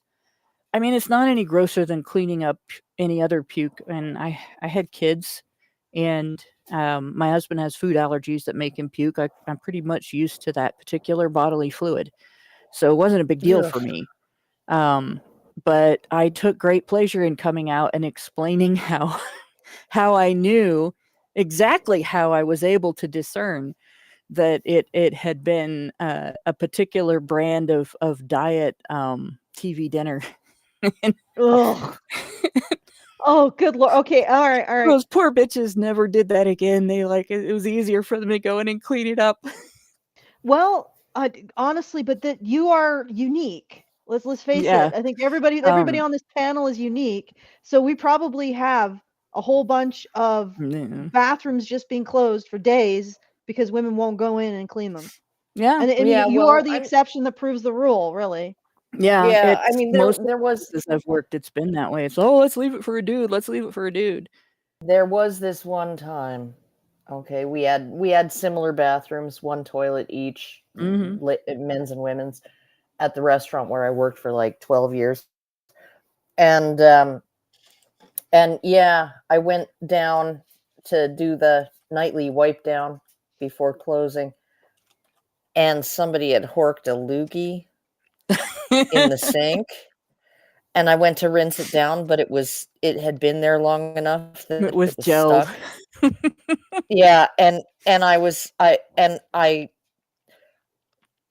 2 months pregnant. Oh God. And so it was joined with vomit. I just started heaving, and I went upstairs and I told my boss, right? And I'm just trying to explain to him what the issue is. And as I'm trying to explain to him, I'm thinking about it, and I start heaving again. And I was just like, I can't do it. I have morning sickness. I can't do it. I can't do the bathrooms tonight. Right. Yeah, that's a handicap. Morning and he was sickness like, is a bit of a okay. yeah. But yeah, no, there was some fucked up shit that I found in those bathrooms. I think probably my most fun bathroom find, it was clearly intended for me to be upset about it, okay? But I'm a smart ass, and so I appreciate a good smart ass. I carded a guy for beer who was clearly at least 40, probably in his 50s, and he was pissed off about it. And so, he bought his beer and he went out to his truck and he came back in. And either way, I didn't have a choice. We were obligated. We had to card, and we were on camera. So if I didn't card, I got caught. The closest I got to breaking that rule was I had a Korean War veteran come in, and he was embarrassed because he forgot his license. He was like, okay, well, I'll just come back and get it tomorrow. And I was just like, this is ridiculous. I know when the Korean War was. You can't possibly be under 21. Open your wallet and show me anything. Just don't point it at the camera. And he showed me his ID, his military ID. And I was like, not the official one but he had a thing that said he was a Korean War veteran. And that told me his age, right? It wasn't an officially accepted ID, but this guy, he was a jerk about it. And, this other guy, and he went back out to his car and he come back in, and I'm like, all right. And he's like, where's your bathroom? He's down the hallway, and he goes in there, and then he comes back out and he leaves. And about maybe 15 minutes later, I went in there to do the nightly cleanup, and it was pretty obvious that he had just whipped it out and peed all the way around the room at like at wall level, about 4 feet off the floor. Oh God. You know, the bathroom had a drain in the floor, so it wasn't like the cleanup of that was really simple. I just Yeah. made a bucket of sanitizer and Yeah. poured it down the wall all the way around the room. Yeah. So it wasn't even really a big challenge for me. But I just got this mental image of, I got hurt. And I was just like, oh my God, buddy, you sure did. Yeah. And Yeah. like I I said, don't know. I know I was Mo- supposed to get upset about it, but I do appreciate a good smart ass. Fine, piss on you. Yeah. Well, most ridiculous thing I've ever found in a urinal, Yeah. a tomato slice. What the hell? Why He would was, you even? The bathrooms are like where this was. The bathrooms are down a flight of stairs, right? The He was downstairs making has a teaser. 14-foot ceilings, right? And Hannah appreciated it. Hannah appreciated it. and I'm just like, why would you bring a tomato slice down there, right? Like you had to like carry it across the floor upstairs and then all the way down the stairs and then put it in the urinal. Like, just why would you? I don't understand, but I do know it was probably a man who did it or a young boy. Mm. Maybe he Yeah. didn't want to eat the tomato on his He just- burger and his parents were gonna make him. Mm. Yeah. Mm. Mm. I Okay, well- I have found poop in the urinal. And Oh, about okay. Oh, all right. a month later, the urinal was removed. They decided they wanted to get rid of it because we had a urinal, not a poopinal. And after that, the boys from the school next door decided that they to ignore the fact that it had been taken out. Oh, So for a long time, that wall was just stained yellow.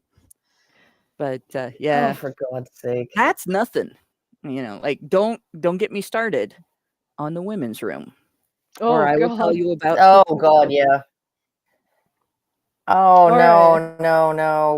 Whenever the sewer backed up at that place that I worked, it was always some woman who'd flushed a feminine hygiene product. We had some of that, but my worst issue at the gas station, honestly, was the woman who came in, and we weren't entirely sure whether she pooped on the wall and was trying to wipe it off, or whether she actually was just playing in it. And then there was, like, if you sat on the toilet in that bathroom, within arm's reach, there were 2 trash cans. Okay. There was the one over on the other side of the sink for all the different types of trash. And then there was the one right next to the toilet paper that was specific for women's things like your tampons and your pads and all that stuff. All right.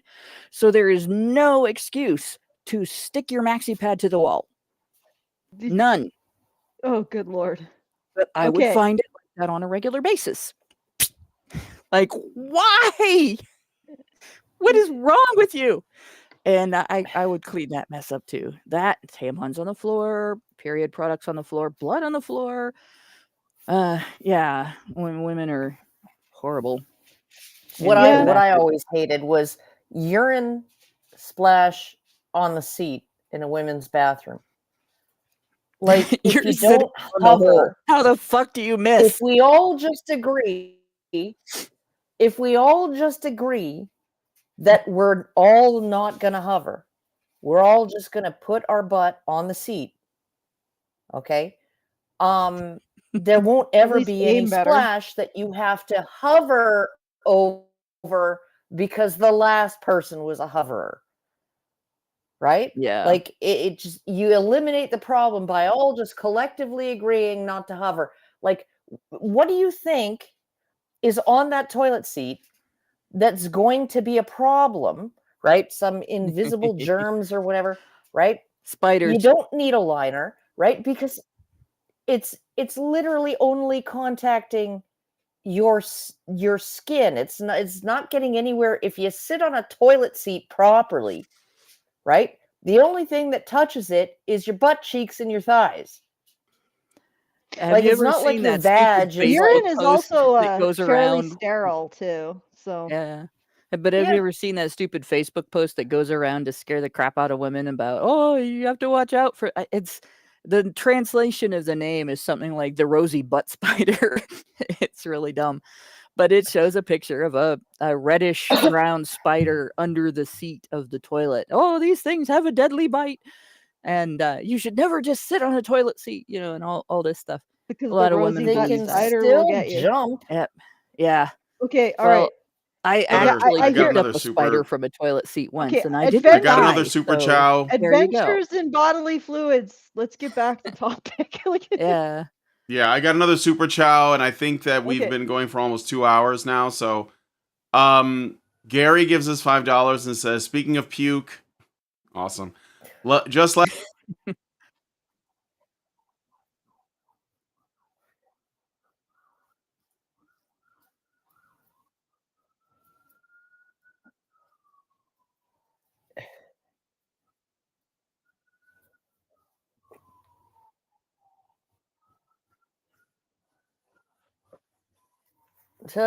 That's good. At least you had a manager Yeah. that was decent.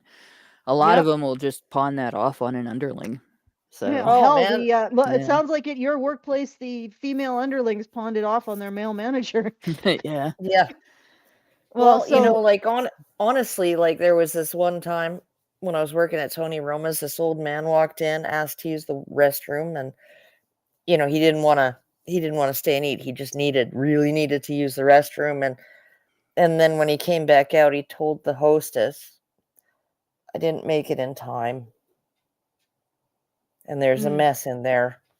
And yeah, he I think he managed to get his pants off, but he didn't get his butt aligned mm, and properly aimed until it started coming out through the eye of a needle at 1,000 miles an hour. Yeah. mm. And so yeah, it was all, oh god. And yeah, the dishwasher that day, she was really not happy. Yeah. She was just like, oh god, because You know, though, that's usually the person who at least does he that told kind her. of cleanup in big places. So Most people that leave that yeah, kind of at mess in the least bathroom, they he will tell you.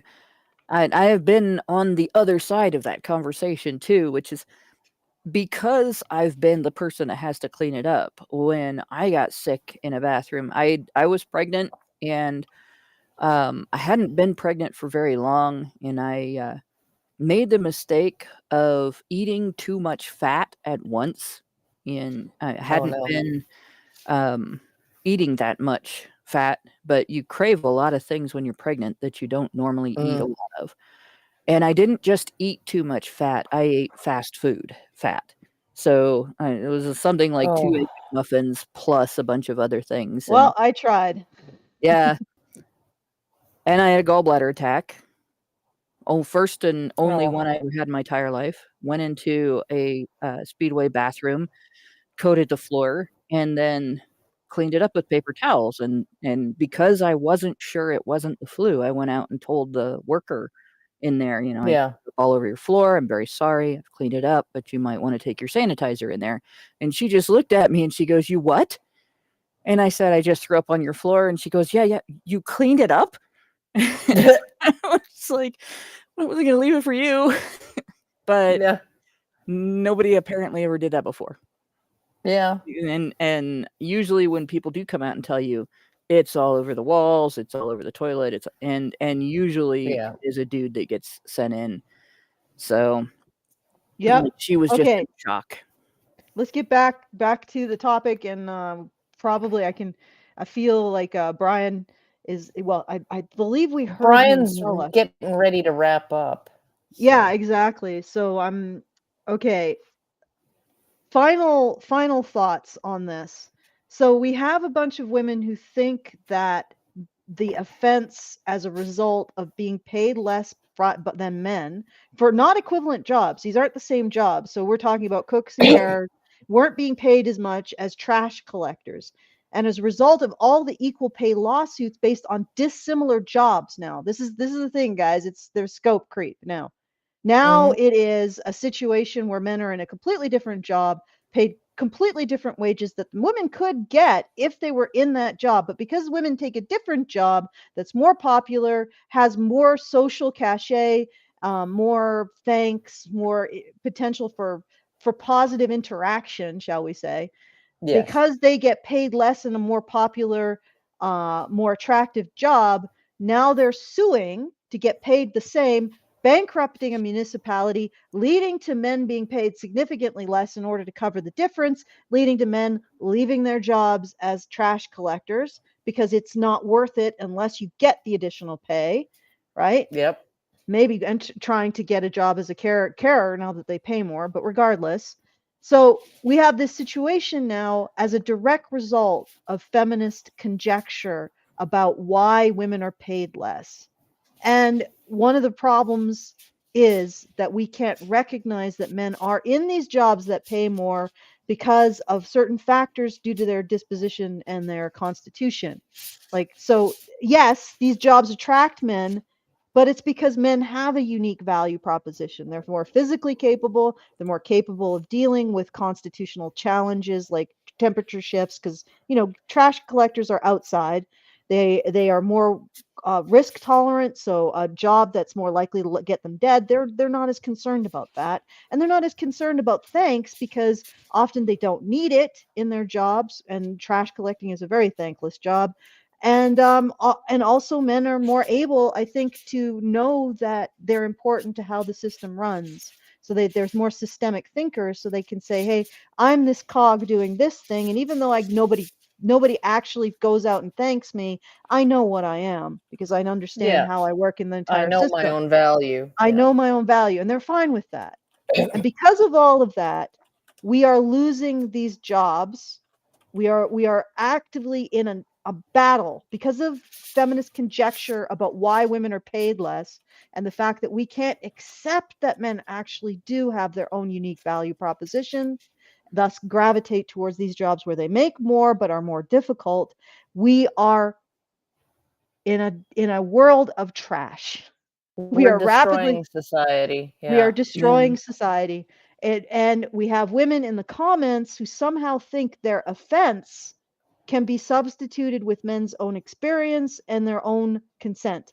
So because a woman is offended that men aren't consenting to take these jobs at lower pay, these men don't have the right to make their decisions about their own lives. You can see that in the comments. It's an incredible act of female entitlement, Yeah. right? This mound of garbage is a representation of female entitlement. Well, it's not an incredible act. It happens all the time. Well, oh, you're right. Well, I mean, I meant this more Yeah. the ironic use of the word incredible. It is Well, it's a gargantuan a act of female gargantuan act of female entitlement, and we're seeing it over and over and over again in society. Hey, we should be able to blame women for this kind of behavior, call them out, and we should be able to say, yes, men do offer something unique, and that thing will put them in position to earn more in certain situations. And there's no bias. There's no bias. If women offer that unique thing, they'll end up in that position, but they don't, because on an average, they don't offer it, right? So there's no Yeah. bias here. And there's a complete understanding that there's no bias if we recognize that men just have a unique value. But we can't do that because it's misogyny. Mm-hmm. We Yeah. can't recognize that there's something that men do that women don't because that's misogyny, even though we could do the reverse. Like if there was a unique Yeah. value proposition that led to women earning more, like I guess modeling, right? Yeah, or porn. We can't, again, men are to blame. Yeah. Honestly, Oh man. my last word on it is the gift that I dropped into the chat on Discord, the live stream chat.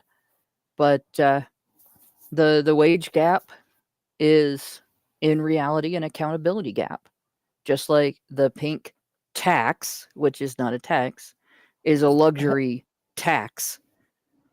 Yeah. That's it. That's really all you need to know about those two things. It's an accountability Yeah, gap no. between men and women. Women are less accountable. Men get paid more. Yeah. Well, I mean, like on average, I know plenty of men who get paid less than And they're still than more accountable. women.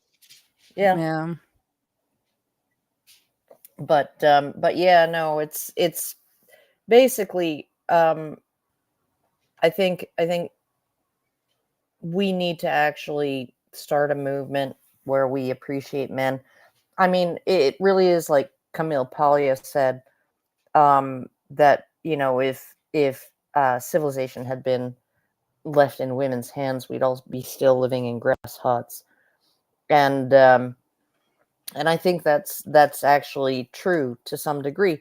We'd probably be we'd probably be nurtured, and you know, and talk a lot, and you know, be sociable creatures. But I mean, this whole idea of garbage would probably be, you know, Well, I mean, well, yeah, we would probably still live in grass huts if it was just men, but they would have an incredibly deep understanding of like metaphysics and philosophy, and they'd just be wandering around in robes talking. You know what I mean? well, yeah, no, I mean, like what I think is compelling is the I forget what Survivor like TV show it was. I think it was British. Yeah. Where they had the two islands, one with all men and one with all women. And yeah, and the men just immediately got to work, right? There was some whining, right, over the pecking order and the jobs assigned to each one of them, and that was straightened out right quick. And so the one guy who was going to be like a free rider, basically, they straightened him out. And then the women, they wanted democracy. They wanted to vote on every decision, and they could never actually make a decision. And then they ended up getting lost looking for water. And, you know, and then it was just like this massive disaster. So then the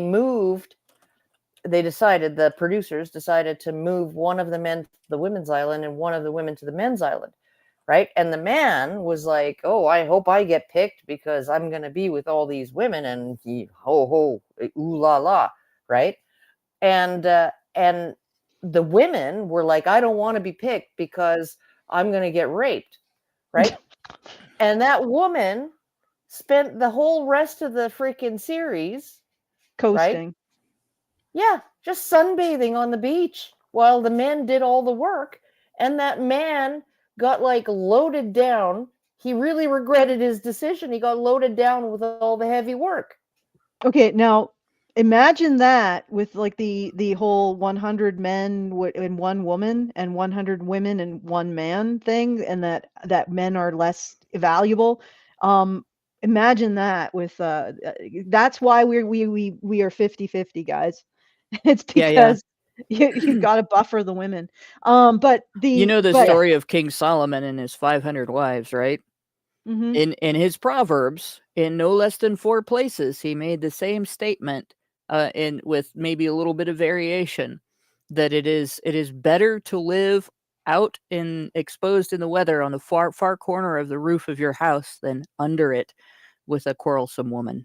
He must have had a terrible time with them. Yeah, I'm just trying to reel this back to the topic. Okay. Yeah. So we have the garbage strike. The garbage strike. Yeah. There you go. This is the wages of feminism and female entitlement. Mm-hmm. Right when was there. the last time you left a tip for your trash collector? Well, I have never really.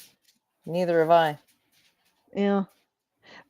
Although I actually wanted to thank, because there's a guy who's responsible for the maintenance of the town, and it's getting done now. There was years where nothing was getting done, and he's taking responsibility. He's fixing things. He's cleaning things up. He's getting rid of weeds and doing other stuff. And I wanted to thank him, and Jonathan's like, my husband was like, yeah, no, it's okay. But eventually he ended up talking to him and mentioning, and the guy was like, no, I don't need any thanks. Like, it's just, I'm just doing my job. But I said, yes, but you're doing your job. Like, Yeah. it's just, you get it? Like, but yeah, it is really unfortunate that we are now infested with this idea that men are useless, they offer nothing, and if they get paid more, it's some kind of conspiracy by the patriarchy rather than simple market forces and the fact that men do offer something unique that women don't, which is a tolerance of certain types of jobs. And women don't want to do these jobs. This is the thing, like, women, there's no amount of pay that really gets women to do these jobs, which is Yeah. why they pay more, because right Mhm. off the bat, half of workers won't do them. So that Yeah. means you have half the pool of workers to draw from. And a lot of the men won't do them either. So you Yep. have to give them higher wages.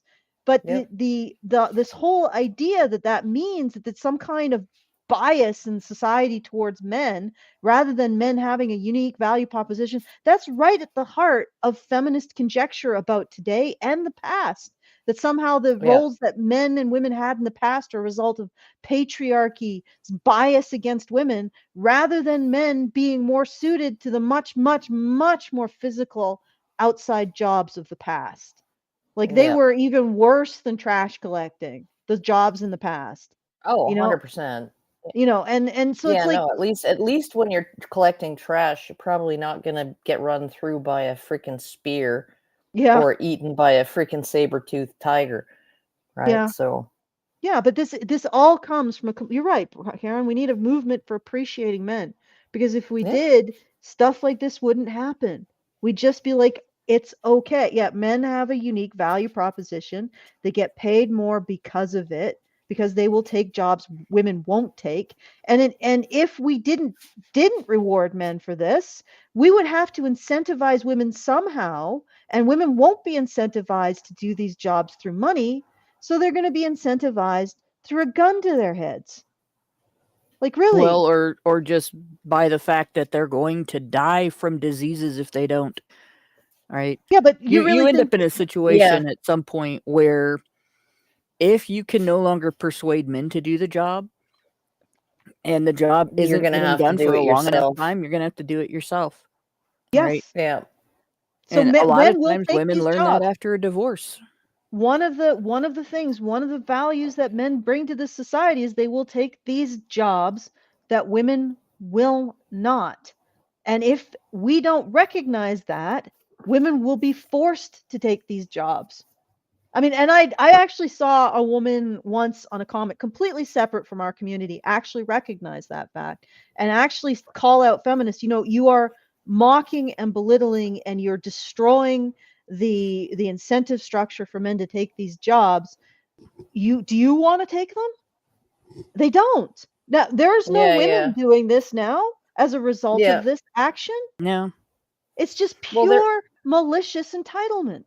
yeah, no, it's like when I look at what they were paying bull cooks in northern Alberta for a while there. It was like you could actually, like it was like $75 an hour or something like that. Right. And all you do is you do prep cooking, right? You don't have to do like the cooking, you do the prep and the dishwashing, and then clean bathrooms and maybe do some chambermaiding or whatever, right? Make beds and stuff. And so you're on 12-hour shifts for 14 days on, 7 days off. They fly you in, they fly you back home. And you can make like literally $130,000 or more a year. $180,000. I knew a woman who made $180,000 a year doing this because of the overtime pay, because it's like 7 days a week for 3 weeks, right? So you have overtime pay, and it's more than 8 hours a day, so you got 4 hours a day of overtime pay as well, right? And all your room and board while you're in camp is supplied by the company.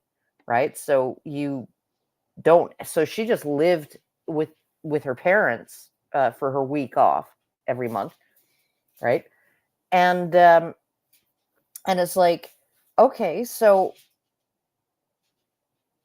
why would anybody be a cook in a freaking pub, local pub in town, right? Why would anybody do that, right? Well, it's because they have different priorities, right? They don't want to have to fly out for 3 weeks and work those nightmare shifts for like 21 days in a row, right? They want to be able to see their friends. They want to be able to spend time with their family. They like, it's convenient to live in an urban setting. It's not convenient to live in camp, right? You don't have even if you had time to play video games, right? You can't play anything online because they didn't have internet at the time, right? So it's like, yeah, no, it's not the nicest life, but you can make bank. And if we decided that we were only going to pay, right, these people who do this $15 an hour, nobody would do it, right? But that's what you would get paid at that time, working in the local pub as a cook, right? That's what you would start off at. And it's like, yeah, no, you can't, but the job, it's still, it's a cook. You're a cook. Why are you getting paid so much, right? And you're not even like a chef. You're a prep cook, right? Why are you getting paid so much? Yeah, no, it's because of the nature of the freaking job, right? Yep. The jobs are different, Yeah. right? And you can't Well, equalize the pay. it's just like they have to pay you more to be a nurse's aide or house tech, same job, on the mental ward than they do to pay you to be a house tech or a nurse's aide on the maternity ward. Because on the mental ward, you're more likely to get punched. Or the pediatrics ward. Or the pediatrics. Yeah, because or bit. if you get punched on the pediatrics ward, it's less likely to hurt. Right? But yeah, you're much more likely to get punched in the mental ward. And This is or bitten or kicked or scratched or dragged to the ground. This is a Or fundamental bludgeoned. error. This is a fundamental error in how women think about it, and it is women. You were talking about that Survivor Island and the women who wanted it to be democratic. Now we think that that's because women have equality. No, it's because they see authority as a resource, whereas men see authority as a means to an end. That's why men create hierarchies, because the authority is a means to a goal, which goal is the group survival. Whereas women, they don't want any woman to have any authority over them, so they see it like they have to portion it to every individual woman, but then nothing gets done. And that's not actually egalitarian. It is the mentality of warlords. Warlord wants to have their own territory and is jealously possessive of it and wants every other, they all have to have their position and they're all advocating for their position. That democracy isn't about the best way to deal with the situation. It's about everybody getting their fair share, which isn't actually, it's actually more selfishness than creating a hierarchy of authority and usually based on skills, and then using that hierarchy to develop resources, which is what men do. And it's like the mentality that women are bringing to this is that they are entitled to these resources by virtue of existing, and they shouldn't have to earn them by taking the more uncomfortable jobs. And then they work themselves up into a self-righteous fever that, it's because of some unfairness in the system that these men get these jobs, rather than Some just taking them prejudice, themselves. Like there's nothing stopping them. But they don't want the jobs, and they don't want to admit that they don't want the jobs because they are harder. So they do this self-righteous song and dance about how it's bias in the system against them because they want to get the money, and then they screw everyone.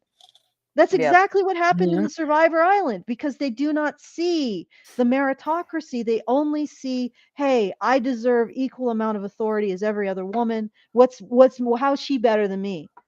Right? Yeah. Then the men are just like, oh, this dude understands, I don't know, he understands logistics better. Let's put him in charge. You know, this dude understands, I don't, smashing rocks together to get fire. He can be in charge of fire, you know, that kind of thing, This because it's all based on a goal. this guy's got really good hand-eye coordination. We'll send him out to do the spearfishing. And you know what happened actually with the freeloader? He eventually showed his worth because Yeah. he hunted. He was actually really he was making this elaborate net, and he finally showed his benefit. And then they were like, "Oh, okay." You know, that Yeah. you were, and they sort of let him just do his thing for a while. And then he eventually showed that he had significant benefit. It just took him time to build with his technology the benefit he was going to give the group. And you know, Yeah. that's something that they did. I mean, in the female group, they'd probably be harassing her for not pulling her weight, even though nobody was pulling their weight.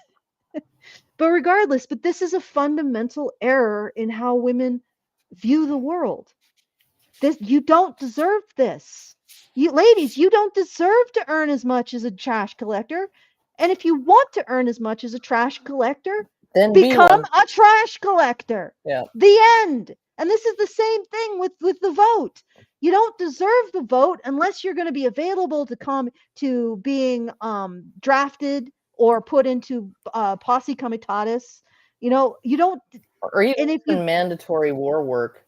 yeah, or mandatory Which is- war work of some kind, like nursing or Yeah, because factory if you work, send women munitions. into battle, men are going to Yeah, die. but fine, they have to do something mandatory. Something else. Okay? Yeah. You have to give back to the society that gives you the vote. You have to understand. You have to understand that you need to be available to sacrifice for the society that gives you stuff, or you don't understand the sacrifice necessary to keep that society going. That's why this happens, because women got the vote without the expectation of understanding the sacrifice necessary for society to run. And then it's just a snowball effect of these category errors, more and more and more. And it's just going to keep going, because nobody except us is willing to say, hey, this is a problem with femininity. This is a problem with women, and women need to be held accountable. All right. So I think we can, and let's just end it there. Okay. Yeah. Brian's let's probably just wrap it up. Okay, so if you enjoy this content, you want to support the show, feedthebadger.com/support. That goes to all the logistical stuff. And if you want to send us a message at any time after the show is over, because you like anything that you heard, you don't like anything that you heard, you want to complain about my giggle, too picky physics student, you can do so at feedthebadger.com/justthetip. And we will address your comments. Well, thank you for your tip, and address your comment at the next show that, makes sense that the comment should be addressed. All right, I'm going to hand this back to Brian. Let's hope Brian is there. Yeah, I'm here. Yeah, we can hear you. I think that he sounds like he sounds he sounds like he's had enough. Yeah, well, come on, like.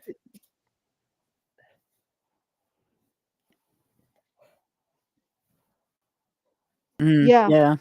All right, so guys, give Brian a some F's in the chat for Brian's sanity. If you can hear Brian. I think the Norwegian says, I don't know if they. Well, I mean, for some reason our chat is going really slow. Yeah. So I guess there's not many people or something. But anyway, or the people are fascinated by our conversation, so they're not commenting. No, I don't think that's it. No, They a should be able to Norwegian hear me put now. a F up for Brian. Yeah, Oh, there they're we just go. putting F's And for. he says we can for- hear. We can. We cannot Toon Plus hear says Brian? We cannot hear. No, you that should a be able to hear go? me now. They should be able to hear me now. I Okay, fixed all it. right. Okay, good. All right. So if you can hear Brian, say you can hear Brian, and then let's I'll do it again. Feedthebadger.com/just the tip to send us a message and a tip. Feedthebadger.com/support to support us, support the show. And yeah, let's back to you, Brian, because it All sounds right. like they can hear you now. Yeah. Okay, well, if you guys like this video, please hit like, subscribe if you're not already subscribed, hit the bell for notifications, leave us a comment, let us know what you guys think about what we discussed on the show today, and please, please, please share this video because sharing is caring. Thanks, guys, so much for coming on today's episode of the Rantzerker. Talk to you guys in the next one. Have a good weekend, everybody. Men's right activists are machines, dude. Okay? They are literal machines. They are talking point machines. They are impossible to fucking deal with, especially if you have like a couple dudes who have good memory on top of that too. Holy shit, you're fucked.